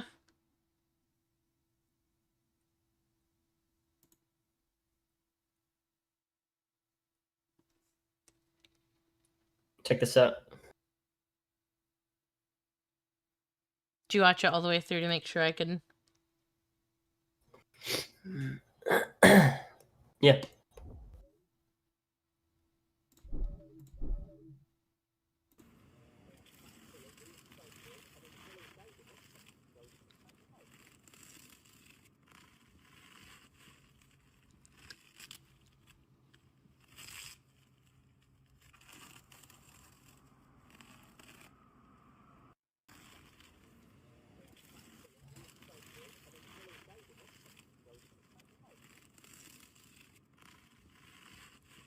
I'm confused as to what this is. This is them repainting that in white. Because people were going around and painting red crosses on them. For the St. George flag, which is the flag of England. Mm.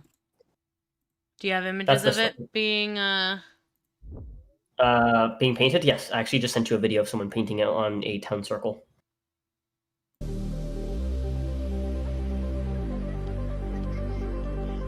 Go on, son. Go on.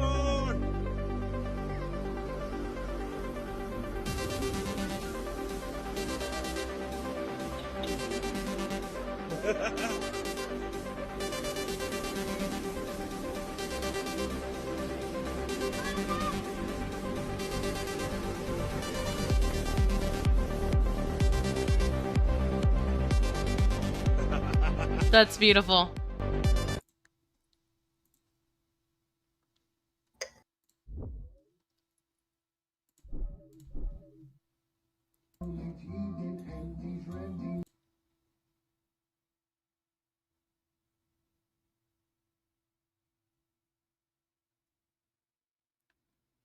This reminds me, we need to get a thingy to put up the no step on snack flag. We do.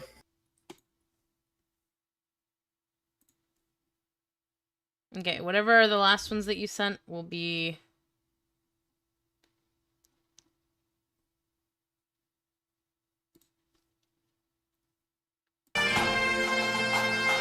LMAO, just getting hit with bagpipes as soon as I open the video. That's fucking Scotland. That's gorgeous. That's like every single house. Every single Yeah. lamppost. That's the way it fucking should be.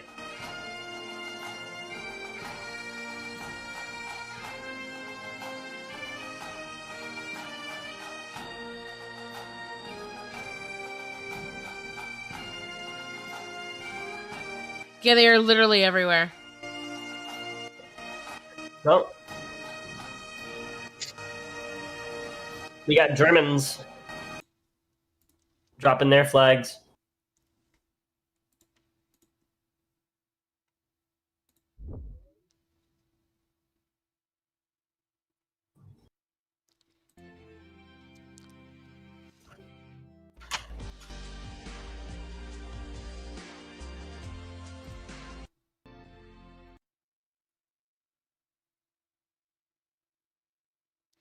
Yeah.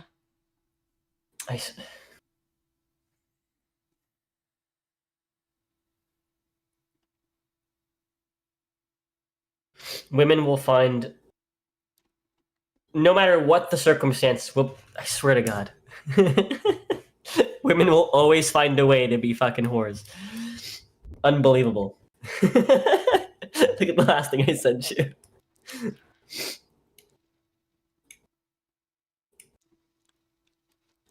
That's crazy.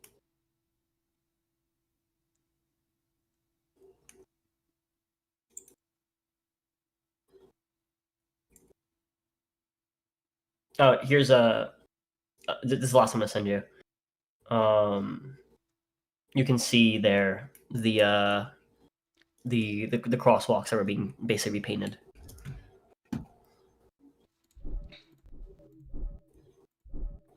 Guys, look, this is where I live at Canary Wharf on the Isle of Dogs. It's called Raising the Colours. So every lamppost, can you see it? Every single lamppost has got a St George's Cross or a Union Jack. So this is the design of the government to say, no, we have all had enough. So congratulations to the boys. Apparently, diversity tends to disperse when there's bagpipe music playing. The Scots can drive them out. Like in That's Mars beautiful, Attacks. That's look at exactly that. what I was thinking. Yeah, it's great. Pipe and smoke it. People have literally had enough.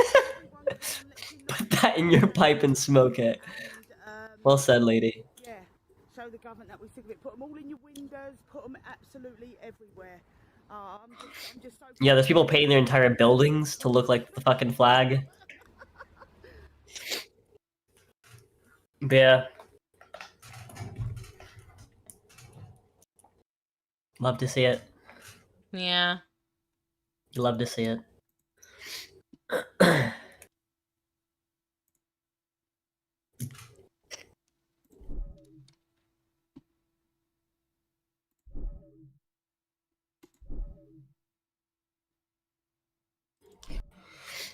It angers me how they paraded that girl. That pisses me off too, yeah. That was parading. Yeah. That wasn't anything else People but are parading. painting trash bags as the George flag, yeah.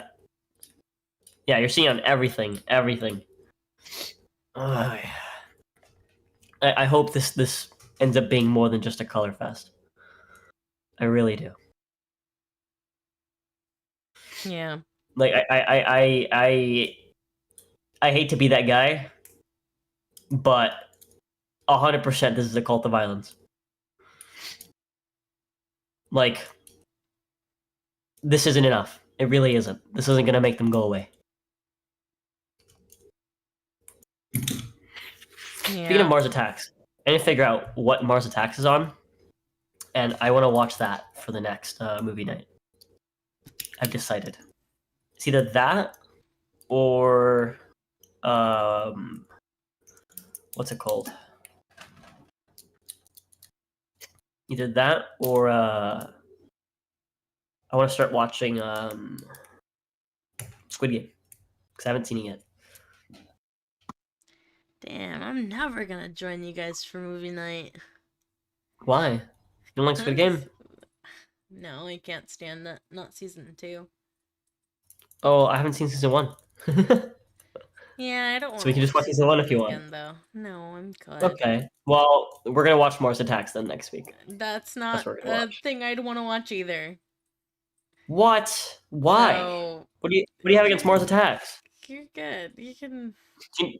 Have you ever seen Mars Attacks? Considering how the Home Office overturned the effing Migrant Hotel Council ruling, the state is clearly on the side of the invaders and not the natives. Yeah, which is insane. Baby, have you seen Mars Attacks before? I know what it is. What is it? Go on. It's a silly goober. Big brain. Big eyes. That is what the Martians look like. Yes. So okay, it's so just it not is my type it is of movie, baby. it is a bad movie from 1996, and I want you to watch it with me because it's a good movie. It's You just haven't not a seen movie. it yet. It's just not a movie. You're interested in? That's Yeah. fine. You wouldn't watch it with me anyway? Just to spend time with your husband and watch a movie? We'll be in different rooms. Says who? You can bring your chair. No, because then I can't hear the fucking movie. We'll use our speakers. We have speakers here. So, anyways, You don't love me. 2 dogs killed. Families displaced after Southeast Salem fire. On Sunday, August 10th, this was a while ago, but I just saw the story. A large fire torched 2 mobile homes in Southeast Salem. Now, 1 week later, a family says 2 of their dogs died in the flames. It was the ATF involved. That's crazy. The fire broke out that Sunday evening on Cumberland Court Southeast, destroying a carport, multiple vehicles, and several large cedar trees. Damages are estimated at $600,000, according to the Salem Fire Department. Tanner Davis said that evening... Hold on, I gotta zoom in. A neighbor texted him to notify him that his mother's home was on fire. While no one was home at the time, 2 family dogs were. Davis said his first instinct was to drive over and try to rescue them. I ran all the way through, going to the fence and straight into the backyard, just looking around for the dogs, because the last thing I knew, the dogs were outside. However, the dogs were inside the home and died in the fire. Coco was just 6 months, and Callie was 6 years old. According to Salem police, Davis was arrested that night and charged with interfering with a firefighter. He was lodged at the Marion County Jail. Davis said that while he didn't understand why he was detained, he did not resist arrest. I was in shock, you know? My animals were in there. I wasn't going to just let them die. If they were in the backyard, there was a chance of saving them. The home had been in the family for more than 2 decades. Along with its destruction, Tanner's mother Regina's car was also lost in the fire. She is currently displaced and staying with family. Her sons say her insurance company dropped her a few months ago after it stopped covering manufactured homes. The flames quickly spread to the home of Regina's next-door neighbor, Christine Freeman. Freeman, along with her husband and 2 sons, ran into their yard after seeing the carport in flames. This was the hottest day of the year. Everyone was in shorts, t-shirts, and no shoes for my children. It was just chaos. The fire destroyed half of their home and their car. The family is now displaced and living in a hotel. Yeah, they have a pool and it's nice. The people here have been great, but it's not their home. It's not their toys. It's not their blankets. She said it's especially hard on her 6-year-old son, who has special needs and relies on a consistent routine. With his routine being broken, we have to deal with him eloping and things like that. It's just been difficult. Can't be mad at my kid for acting out because I know why they're acting out. Online fundraisers have been organized for the families of Davis and Freeman to help with rebuilding expenses. Davis's first court appearance is scheduled for September 9th.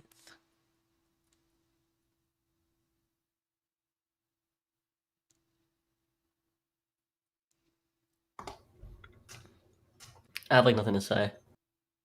I'd be pissed if I got arrested for trying to save my dogs. Yeah, it's so fucking stupid. I also really hate the go down.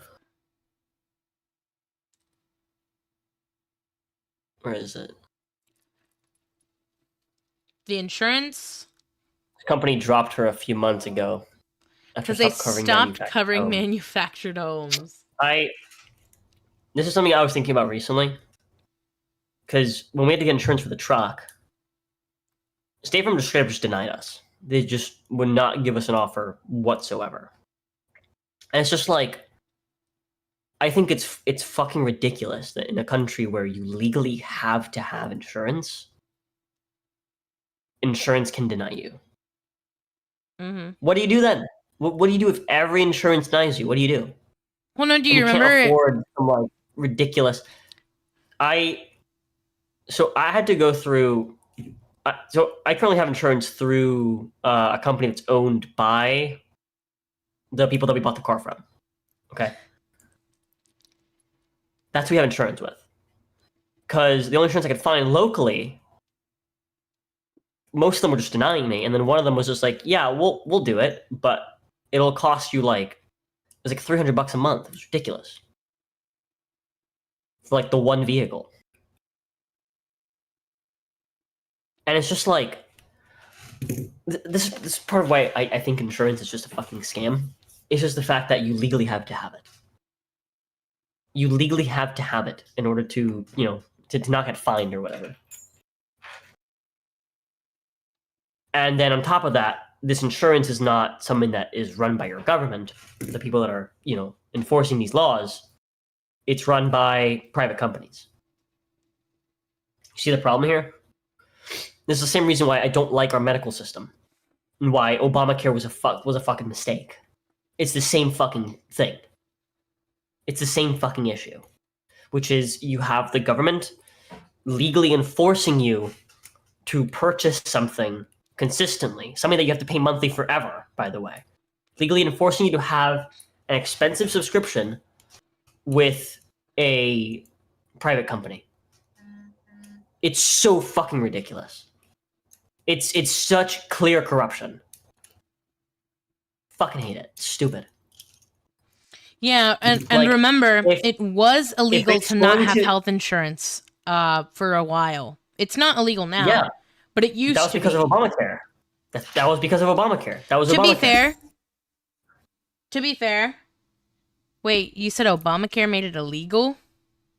Yes, that was Obamacare. That was the Affordable Care Act. They didn't make healthcare affordable. They just made it so that private companies can sell healthcare. Previously, they couldn't. Previously, healthcare was entirely a government thing. It was Medicaid and Medicare. That's what it was. And then Obamacare was like, oh, well, we're going to introduce new options so that healthcare is more affordable, and we're also going to make it so affordable so that healthcare is mandatory. You need to have it. And so what happened? Yes, the number of people that have healthcare went up, but why? Because they legally had to. You would fucking find them if they couldn't afford it. So a lot of people became significantly more poor because now they have this thing that they have to pay no matter what. That's the problem. Yes, they succeeded in getting more people healthcare, but it's not because those people could afford healthcare because the healthcare became more affordable. It didn't. It became more expensive. People had more healthcare now because they had to, or else they would be fined. So people had to cut out other things that they would normally pay for in order to get healthcare. Yeah. That's not how you do it. They didn't make healthcare more affordable. They just made it mandatory. And it's the same fucking problem with like home insurance, with car insurance, with all this shit. Because it's fucking I guess home insurance isn't really mandatory. No, I think No, but it's recommended. Highly recommended, yeah. But like in the case of things like car insurance, it's like it's literally fucking mandatory. You can't have a license. You can't drive your car legally. They won't give you a fucking plate if you don't have proof of insurance. It's baffling to me. It's completely just nonsensical. Yeah. If something is going to be mandatory, those private companies, it should also be illegal for them to deny you. It's so fucking stupid. Yeah. I think chat's had enough of me ranting about insurance, though, because I think all insurance companies are scams. I think all of it is a scam, 100%. I think insurance in general is a scam. Save money, chat. Save Don't money. own a vehicle. Make an emergency fucking savings account, and just whatever you're gonna pay for insurance, put money in there instead. Do it every month.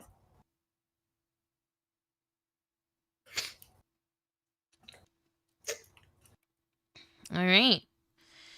I don't see the point in paying a company fucking hundreds of dollars a month just for them to not do anything unless you have a like ridiculous emergency that goes over a ridiculous amount.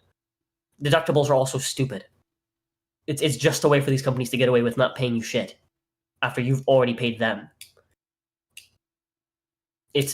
All of it is stupid. All of it is just fucking retarded. It is all designed to scam you.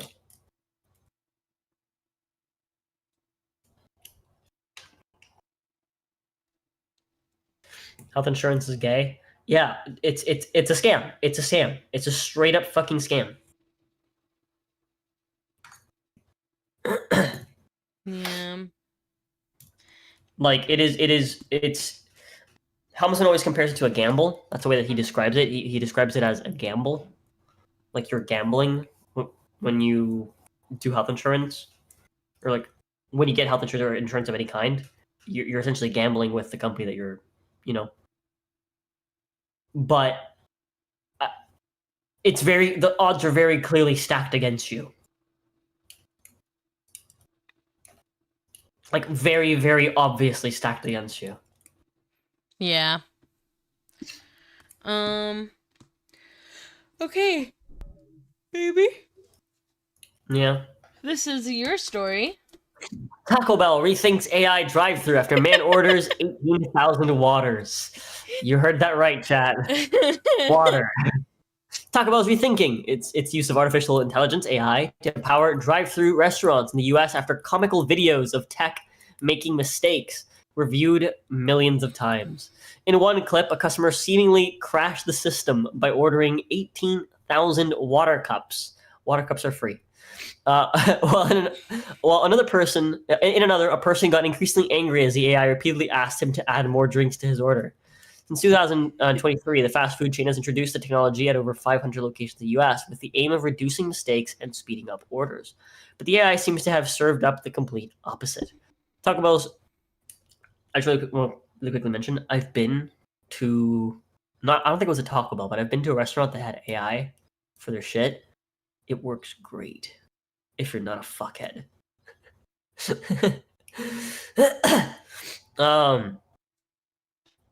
AI seems to have served up the complete opposite. Taco Bell's chief digital and technology officer, Dane Matthews, told the Wall Street Journal that deploying the voice AI has had its challenges. Sometimes it lets me down, but sometimes it really surprises me, he said.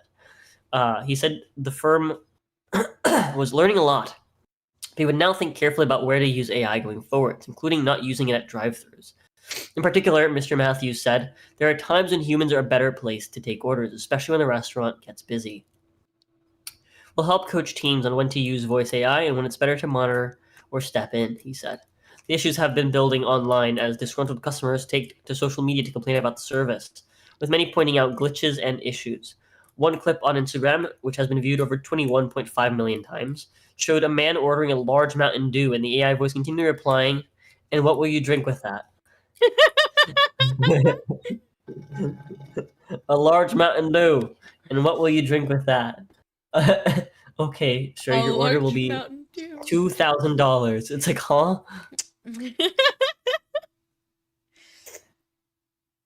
It's actually really accurate if you're not a mumbling moron. Yeah, it really is. Like, more often than not, it works really, really well. I've been to, I think, a couple places that had this, and I know Helmsman's mentioned it as well. I think we like talked about it in the past. We like talked about how it was pretty awesome. We liked that it was a thing. But I mean, it's not that surprising though.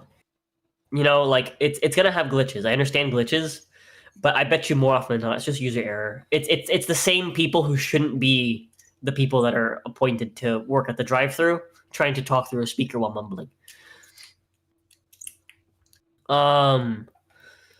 This is the first time there's been issues with AI not getting it right when it comes to processing food and drink orders. Last year, McDonald's withdrew AI from its own drive-thrus as the tech misinterpreted customer orders, resulting in one person getting bacon added to their ice cream in error. What? And another having hundreds of dollars worth of chicken nuggets mistakenly added to their order. That's fucking amazing. I love that. But despite some of the viral glitches facing Taco Bell, it says 2 million orders have been successfully processed using the voice AI since its introduction. I want to see his videos. Can you like look them up? Oh god. Just go to YouTube and type Taco Bell AI.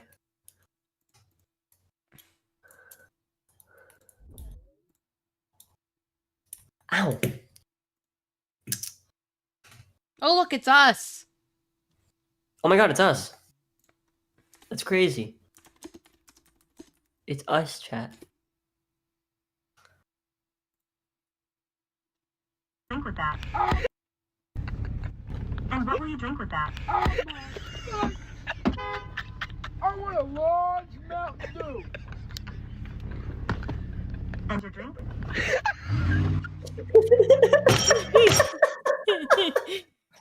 The punching the wheel sounds like something you would do. She's like, oh my fucking god, punches the wheel. Hi, welcome to That was Taco funny. Bell. What can I get started for you today? Can I get 18,000 water cups, please? Okay. What can I get for you? The person. Oh my god. It was about to say okay, you heard that? Someone had to stop it. I want a large Mountain Dew. And your drink? Can I get 1 million? Fucking god. 1 million cheeseburgers, 1 million nuggets, and 5. I would like no sauce. We have sauces like Fire Ranch, Oh jalapeno my honey God, mustard, bro. and bell sauce. Which one would you like? Jalapeno honey mustard sauce. Jalapeno honey mustard sauce is not available. I'm Hi, welcome to Taco Bell. What can I get started for you today? Can I get 18,000 water cups, please? Okay. What can I get for you? Welcome to Wendy's. What would you like? 55 burgers, 55 fries, 55 tacos, 55 pies, 55 cokes, 100 tater tots, Hey. 100 meatballs, 100 coffees, 55 wings, 55 shakes, 55 pancakes, 55 pasta, 55 peppers, and 155 taters. Can I take you order? The people like these motherfuckers. Oh my god. Oh, fuck, that's funny. Bear sent this. Hold on. Why? Wait, hold on. Pause. Has nobody tried to order the Big Smoke order? The what? The fucking Big Smoke order. I'll take 2 number 9s, a number 9 large, a number 6 with extra dip, a number 7, 2 number 45s, 1 with cheese, and a large soda. I don't know what the fuck that is. So It's from Anyway. okay. You don't love me. Yeah, I'd like to place an order. I'd like 3 orders of garlic chicken. And then?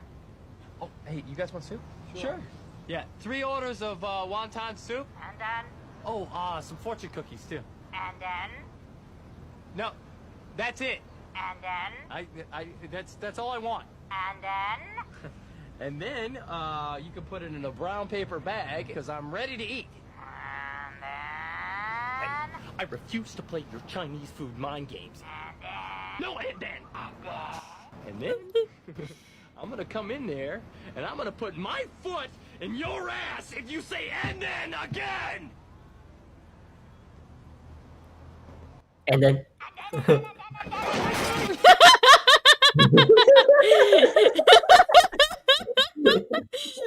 beautiful. Oh my god. But it's so the order is from GTA San Andreas, baby. Can you please look up if anyone has tried to do it? What's Please. it called? Big Smoke order. AI drive-through, please. Someone surely has thought to do this. Please. I don't think I can do the whole thing, but let's see. Yeah. I don't want a sausage McGriddle. Oh. I think this is just someone just ordering it. I don't think it's an AI drive-through. Yeah, Doc. Yeah. Yeah. It's just a normal. Damn, has no one done it with the AI drive-through?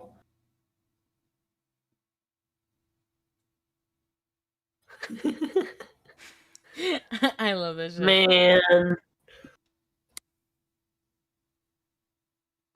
It's 2 years ago.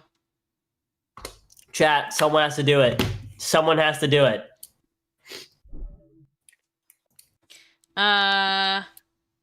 Yeah, sorry, baby. Seems no one Someone has. please. Chat. I can't believe it. I can't believe it. I know what Jin is doing this week. No, all of our places We don't here have are, any AI drive-thrus. Yeah. If I was living in Miami, I would absolutely. Well, we try to will be figure out going which to one it was. Miami. You're right. You're right. I need to figure out what places have AI. We just need to go through every drive-through, baby. No. Chat, can I get $2,000 to spend on fast food? During the Miami trip, please? Okay. Next story. By the way, baby, you might want to go ahead and start sending your clips of the week. Oh, okay. Scientists confirm the incredible existence of second sound. And you can listen.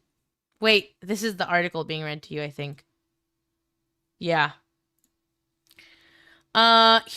Whatever. In the world of average, everyday materials, heat tends to spread out from a localized source.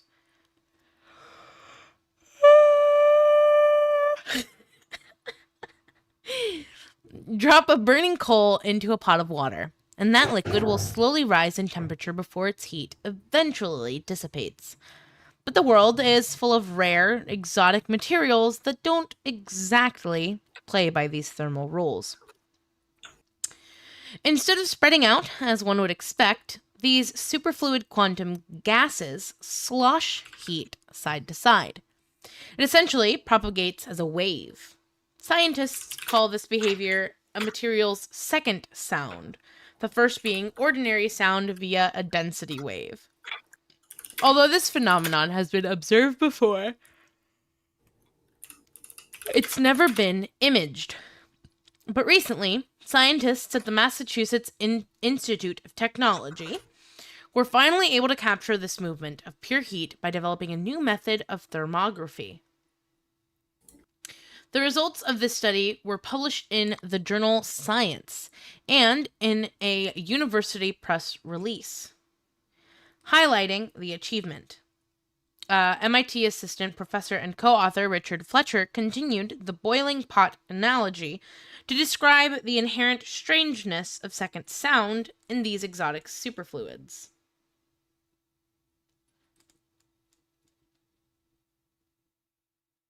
So there you go. There's your example. It's as if you had a tank of water and made one half nearly boiling. If you then watched, the water itself might look totally calm, but suddenly the other side is hot, and then the other side is hot, and the heat goes back and forth while the water looks totally still. These superfluids are created when a cloud of atoms is subjected to ultra-cold temperatures approaching absolute zero. In this rare state, atoms behave differently, as they create an essentially friction-free fluid.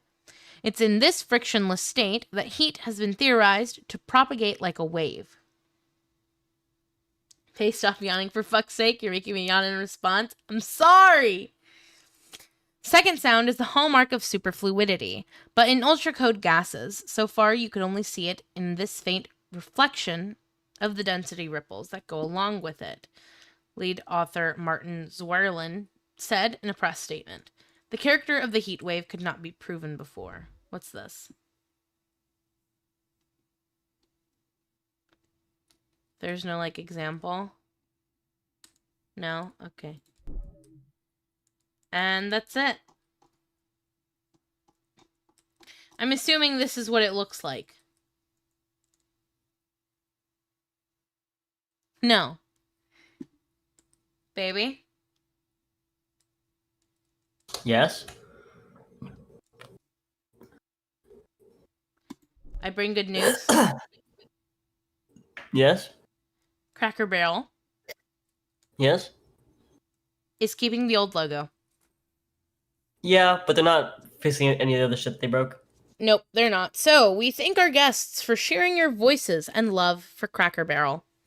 We said we would listen, and we have. Our new logo is going away, and our old timer will remain.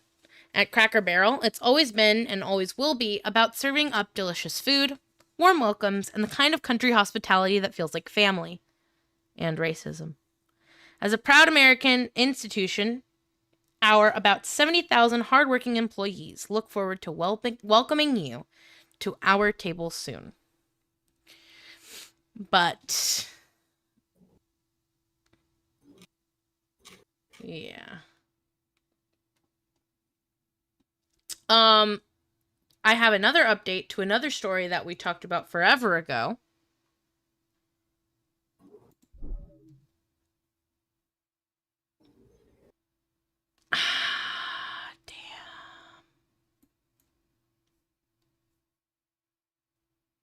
I don't want to join the Times of Israel.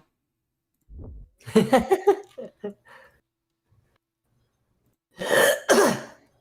Thunberg is at it again.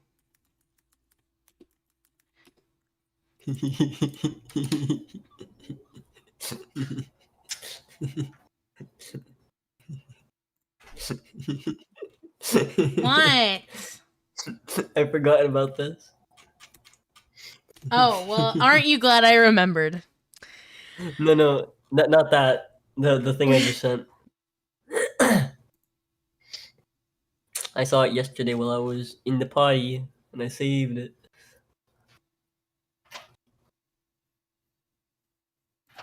So, Greta Thunberg joins a global flotilla to break Israel's illegal and inhumane siege on Gaza. Swedish activist 22 says world leaders have failed to act as dozens of boats from 44 countries prepare to sail from Barcelona with aid for Gaza.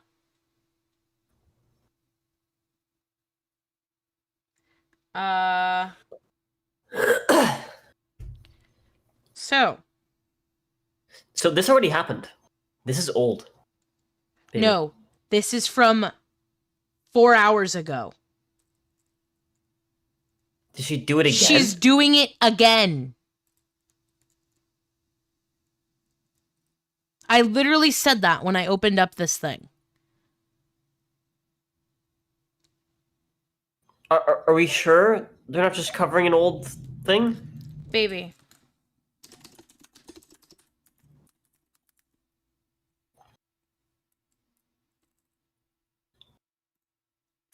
The Times of Israel?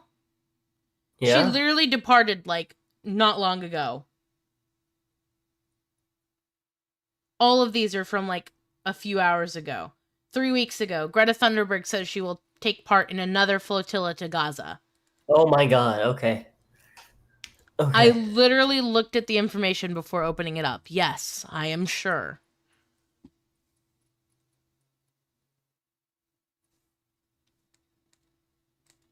fucking wild. This dumb fucking cunt.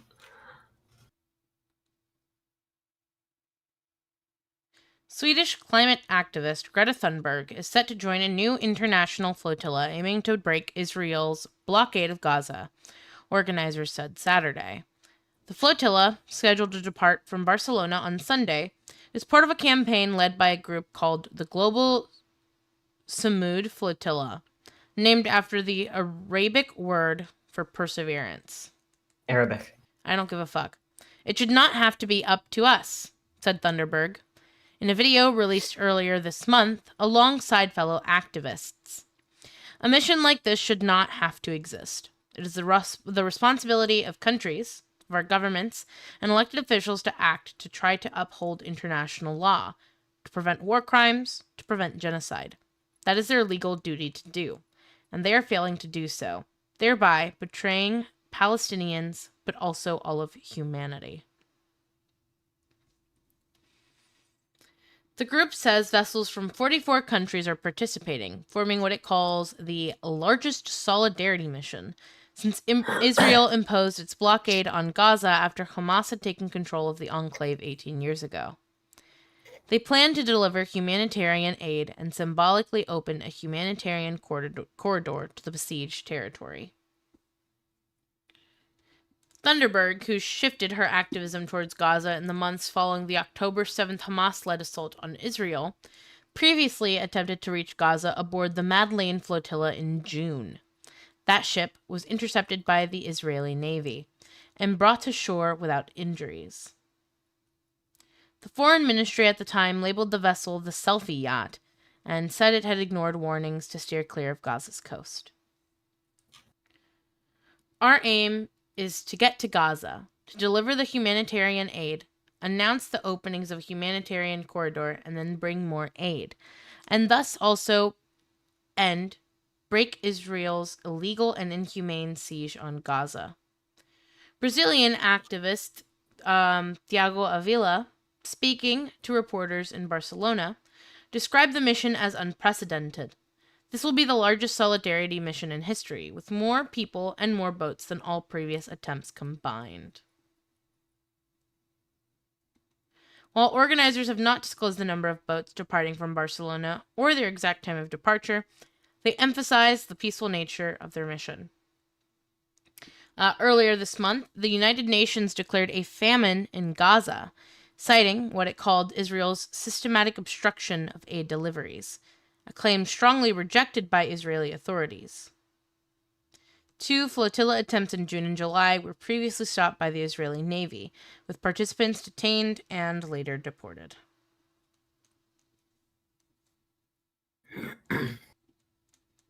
So, there you go.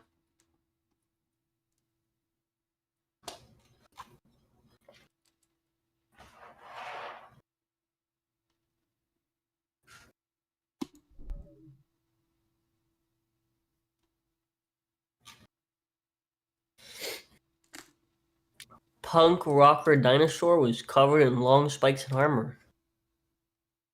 What? I'm sorry? You'll see. Hold on, let me refresh the page so it can show the... Oh, okay. It's not gonna show the image. That's fine. Anyways. Continue.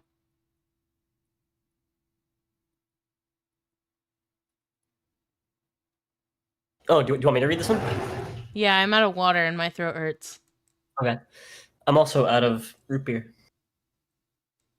My throat's full of phlegm.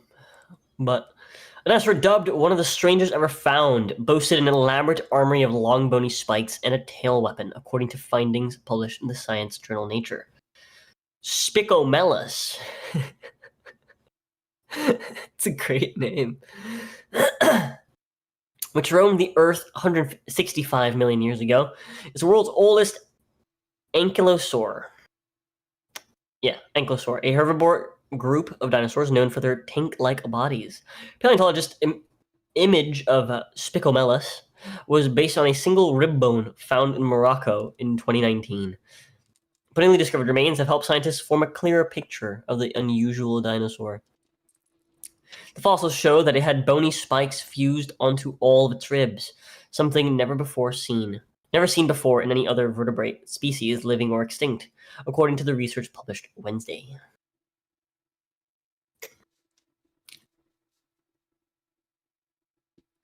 Richard Butler, a professor at the University of Birmingham and the project co-lead, told CBS News partner BBC News that it was the punk rocker of its time.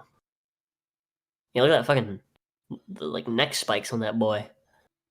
Ain't nobody biting that boy's neck. Or him Not, at all, period. not from above, at least. No.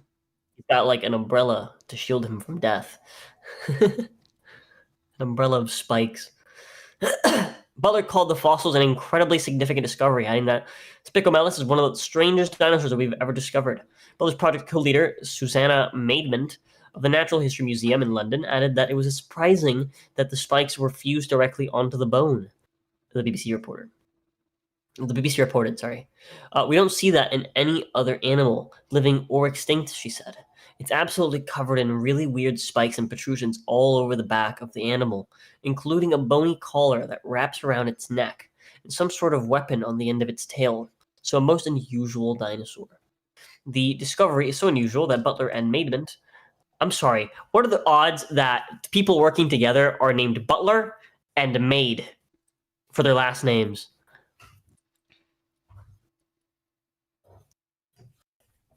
Isn't that crazy?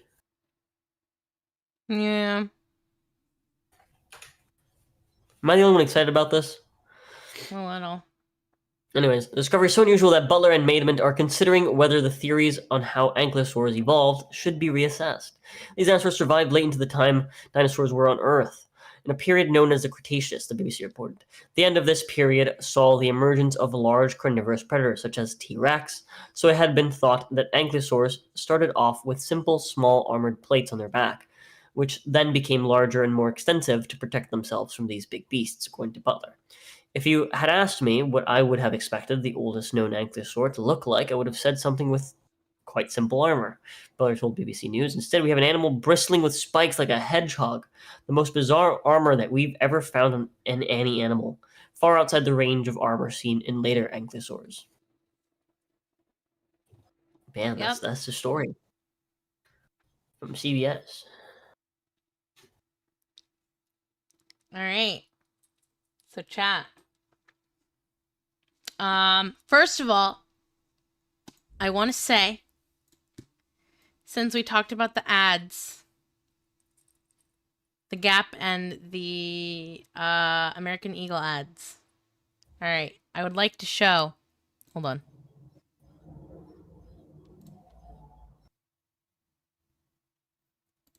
I would like to show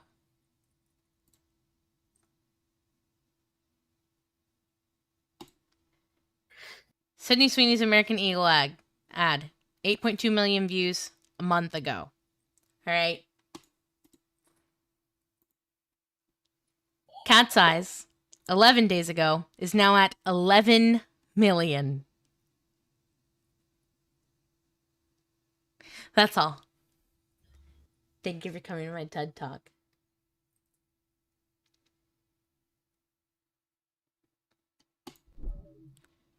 And also,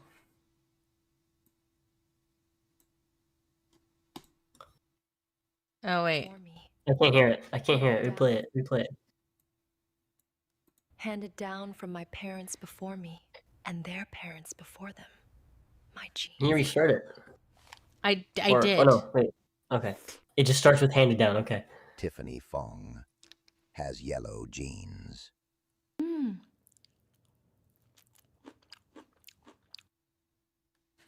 That's it. It's fucking great, dude. Let's see. And then top 5 dogs of the week, obviously. This week, here are my top 5. At number 5, we have Moomin. He heard an ambulance and decided to clock in.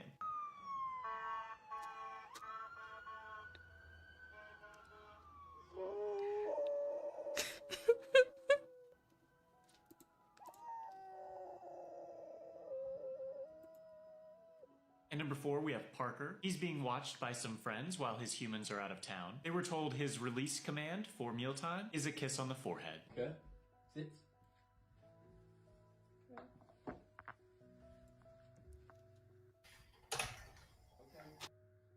Okay.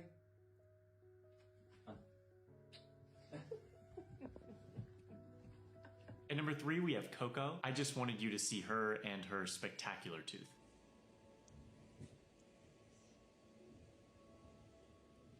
And number 2, we have Dallas. She was spotted in Pennsylvania with a cheese ball jar stuck on her head. It took 2 days and multiple organizations to capture her. Canine Rescue of Central PA took her in and treated her minor medical needs. During a TV interview, they got an email that Bickles, the maker of the cheese balls, will be covering all costs related to her care. I have 2 quick honorable mentions. This dangerous rodeo bull.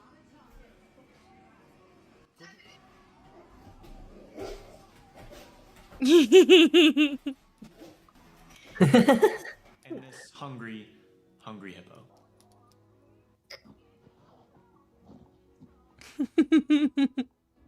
It's cute. Before we get to our number 1 dog of the week, thanks to your recent support of our Top Dog of the Week merch, I want some of their merch. Newt. She was found in an alley, emaciated and sick with parvovirus. She needed to be hospitalized for 6 days to let her little body recover. Thanks to you all, we completely covered her medical bill, which reached $10,000. She's since been adopted and has a new big sister named Addison. Today is the first day of our big site-wide sale. If you buy any piece of outerwear, crew necks, hoodies, or zip-ups, you get any shirt for free. This includes tees, tanks, and our new long sleeves. There's something for everybody, and you can find it all at WeRateDogs.com or through the link in our bio. Our number 1 dog of the week is Munchies. She is the family pet of Alberto Macias Zarate, a journalist in Peru. On Sunday night, someone threw a stick of dynamite into the entryway of her home. Somehow she managed What to the extinguish fuck? the lit fuse with her teeth before it detonated. Police are still investigating the attack, but they suspect the journalist was being targeted by extortionists. Zarate's family has requested additional protection for themselves and added security for the entire neighborhood. Their hero Munchies, meanwhile, is happy and healthy, back to playing at home with much less hazardous toys. Imagine being able to go around and tell everyone that your dog saved you from dynamite. Yeah, that's crazy. That dog chomped. All right. So then I'll show one of yours. I'm just going to go ahead and open all of them, and then I'll organize them.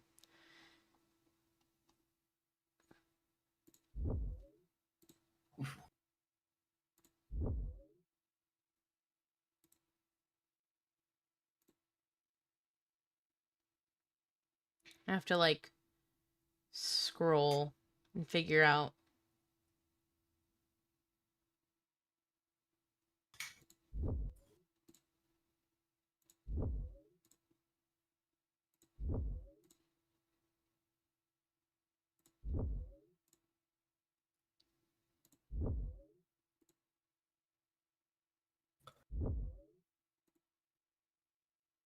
Oh my fucking god. Wait, I'm sorry.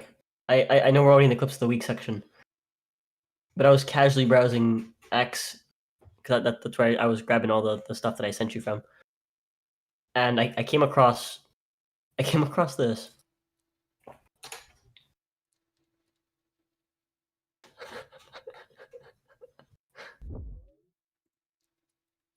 What the fuck is that? Which was apparently real, 100% real. No. I sent you a link to an article. I'll let you read it. Oh my! This is from years ago. It's from 2017, 8 years ago. Oh my fucking god!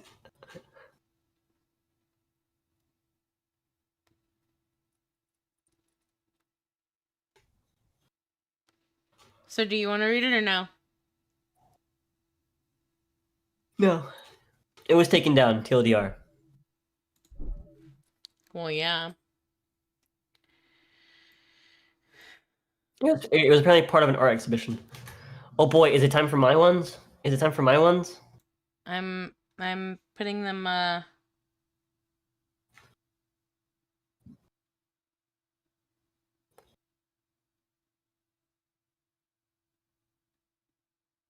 Is it my turn? Hold on, baby.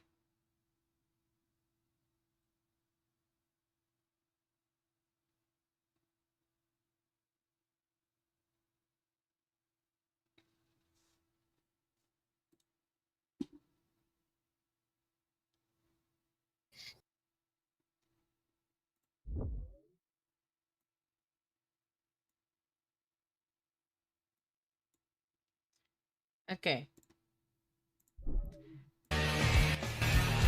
Oh God. Sister Mary Jo did a sick bicycle bounce. She threw the first pitch with Jesus in the stands.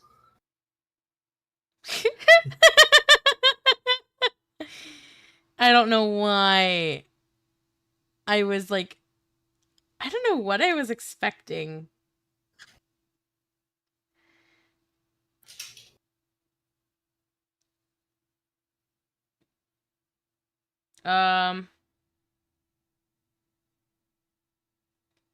Hold on.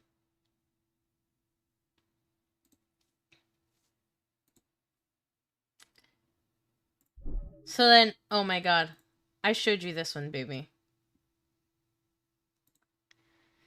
This one killed me. I hope you're ready, chat.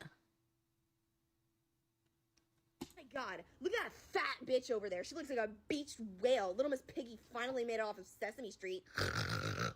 Yeah, that's why your boyfriend is cheating on you with all 225 pounds of her pussy, because unlike you, her throat is utilized for more than bulimia. What's that sound? Did y'all catch that? Because to me, it sounds like all that shit is coming out of your mouth because you don't have the facilities for it to come out of your ass. You cannot clap what is assless, baby girl. And let me save you the call to your nutritionist. Your mom's cotton balls do not count as a midday snack. Go pick up a sandwich, and I will suggest whole grain because you need biotin. I can see your back knee through your tank top. Go pick up a sandwich, and I will suggest whole grain. It's insane, dude. Okay.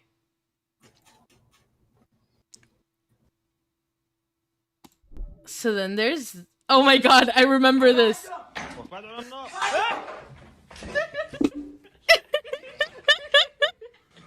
That poor fucking goat, dude.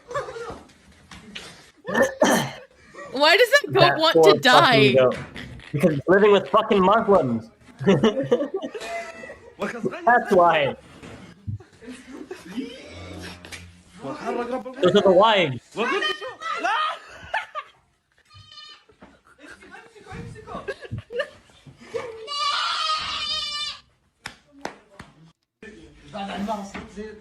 It's both of them too. It's not even just one of them. It's both of them.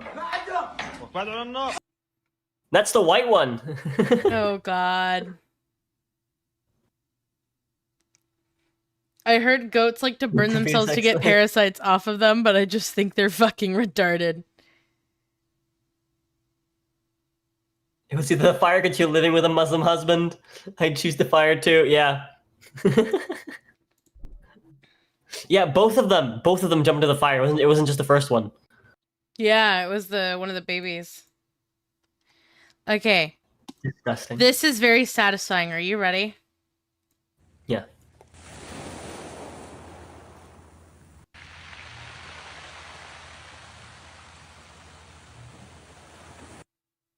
Why did it do a weird cut? I don't like that it cut mid away. That was unsatisfying.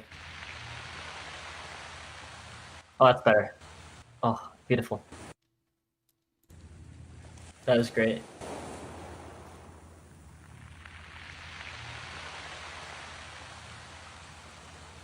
I could listen to that all day. Okay.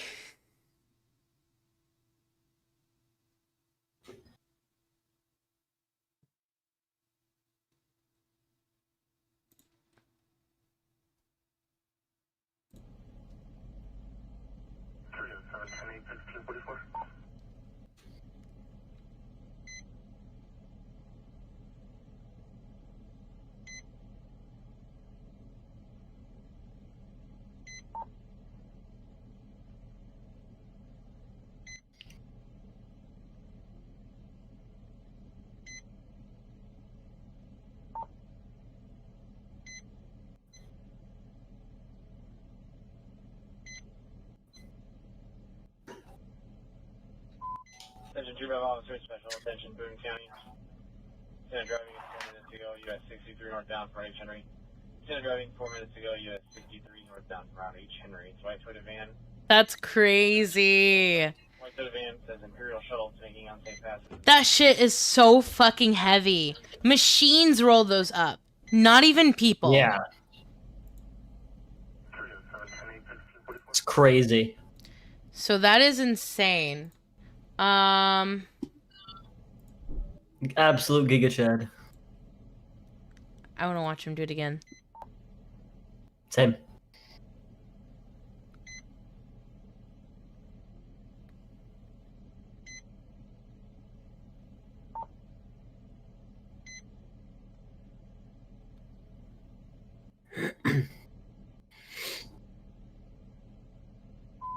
Attention 2 officer, special attention, Boone County. Center driving at 4 minutes ago, US. Yeah, these are the kind of people that I want to be my Center cops. driving 4 minutes ago, US 63 northbound. Not fat fucks that can't run after people. Imperial Shuttle. White hooded van says Imperial Shuttle making unsafe. That's great. So here's this one. I actually think that's copyrighted music, but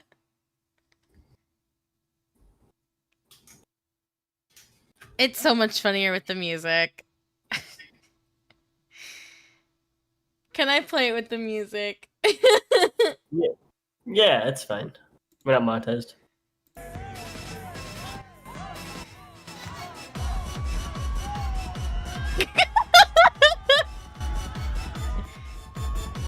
How do you know you can do that? Can you play it again?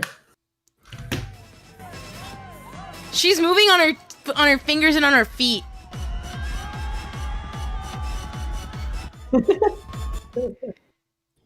That is a trained maneuver.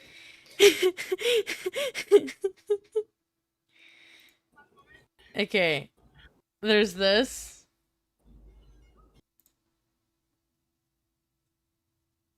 That's crazy.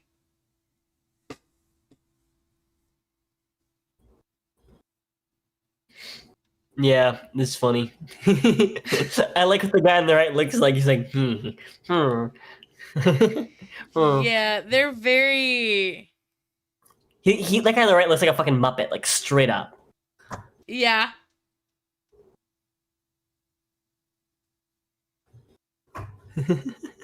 Yeah, right looks like a comic creature, and the left looks demonic. Look at the top right. I saw that. Look at that. The ultimate senator. It's beautiful.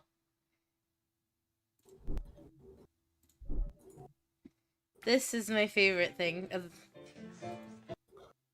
I don't know if you saw this one last week.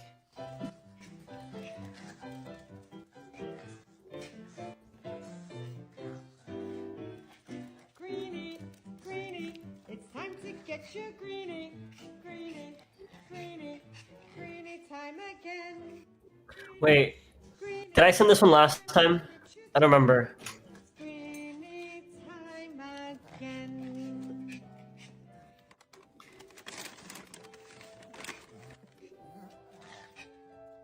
Greenie time, Daisy.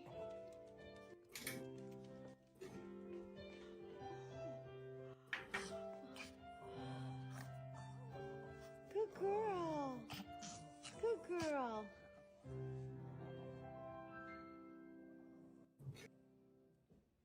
She's so cute and fat.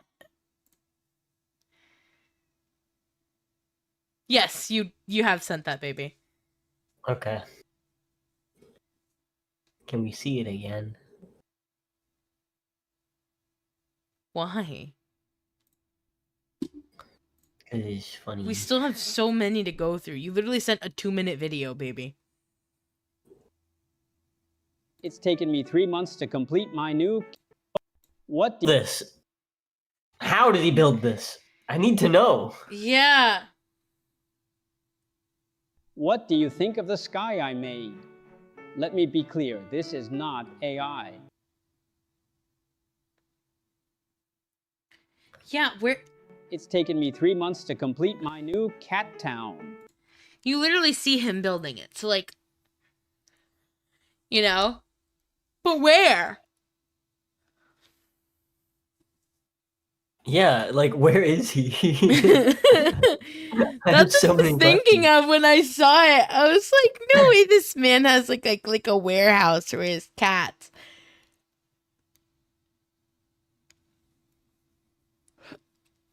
Okay.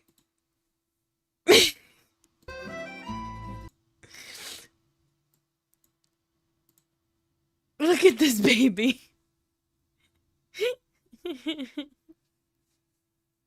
The POV, you're not raising a vegan. God, that looks so good. I want a steak. I can't I'm get over craving the baby just.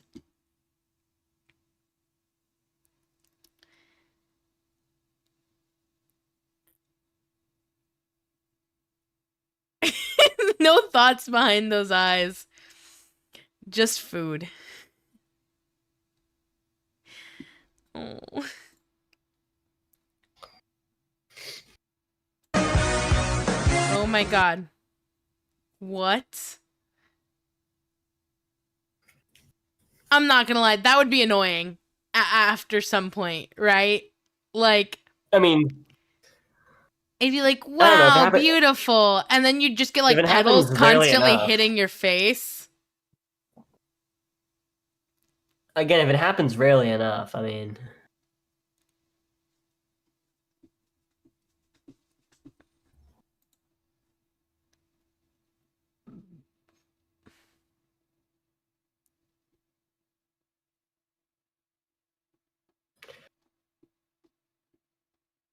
Damn. Holiday, and right now you can. Nothing beats a Jet 2 holiday, and right now you can save £50 per person. That's £200 off for a family of 4. that's scary. They went paddleboarding. And the weather said it was gonna be fine. And then you just fucking like... Mind you, they're not like protected by anything. They're literally on plastic boards. Yeah, they went too far. Got caught in a dust storm. Oof.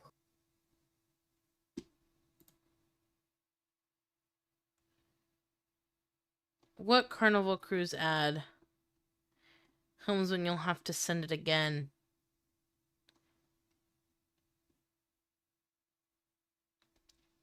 Baby, you've got to stop finding videos to send. Sorry. Every day it gets harder to find a video to watch on YouTube while eating.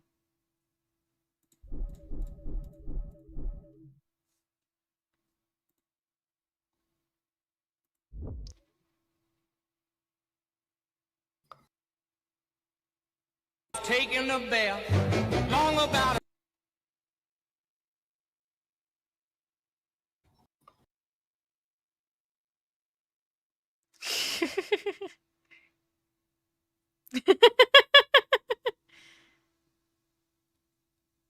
Living their best life, dude.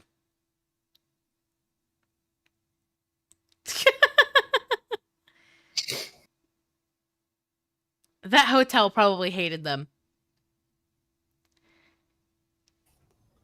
Boys will be boys. You're not gonna full screen them? Or turn on the audio?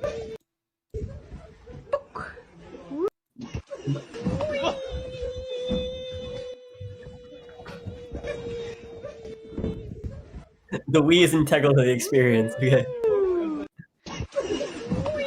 I still believe the hotel hated them for this. Because they are at a hotel.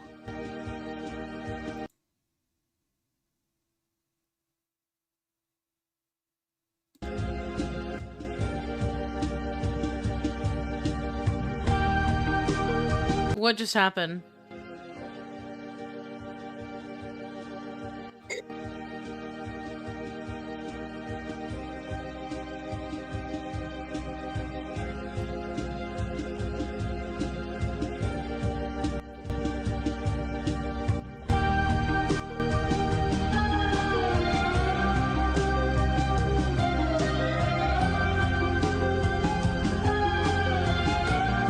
I believe he just sold him a bike.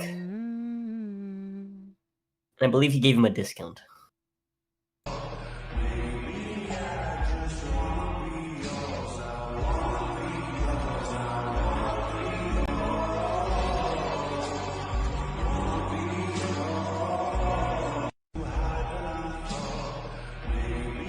These audios are not appropriate for the No. videos. Well, I don't.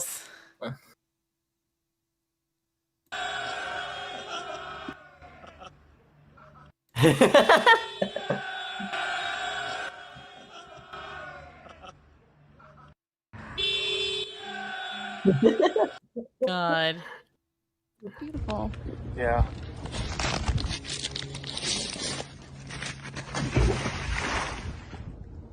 Why? Wow, this is beautiful. Yeah. Big splash.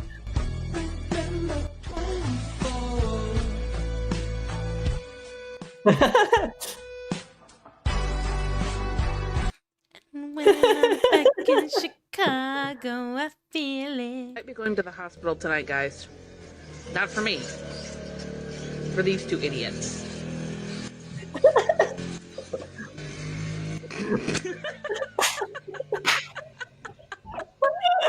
He like galloped onto the ground. Yeah.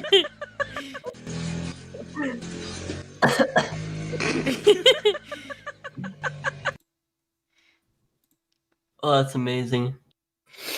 Oh my god. It wasn't done. To Carnival Cruise Lines, the Trap House of the Sea.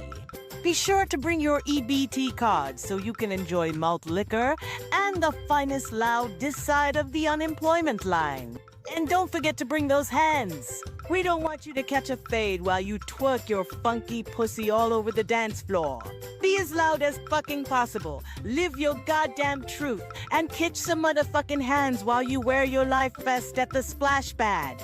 And don't forget about our chicken fingers. They're worth a whole ass beating, cuz. Enjoy all of our features and amenities while you indiscriminately beat the shit out of each other. And tipping? Fuck tipping. You is kings and queens and shit. How dare service workers ask you for gratuity in exchange for great service? Ah, fuck. Safe sailing from all of your truest niggas over at Carnival Cruise Lines. Bring your bitch ass down to Carnival Cruise Line. That's beautiful.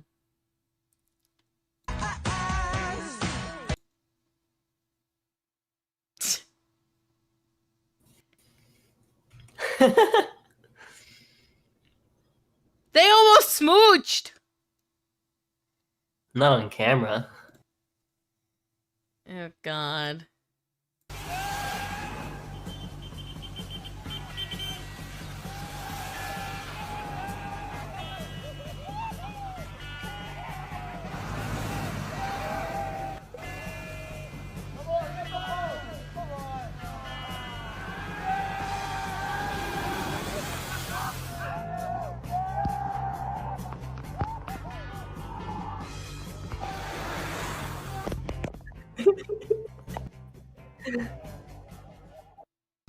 God.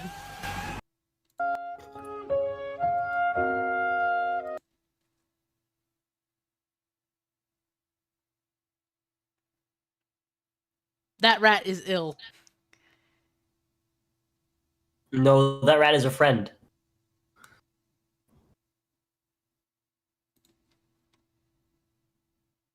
That's it.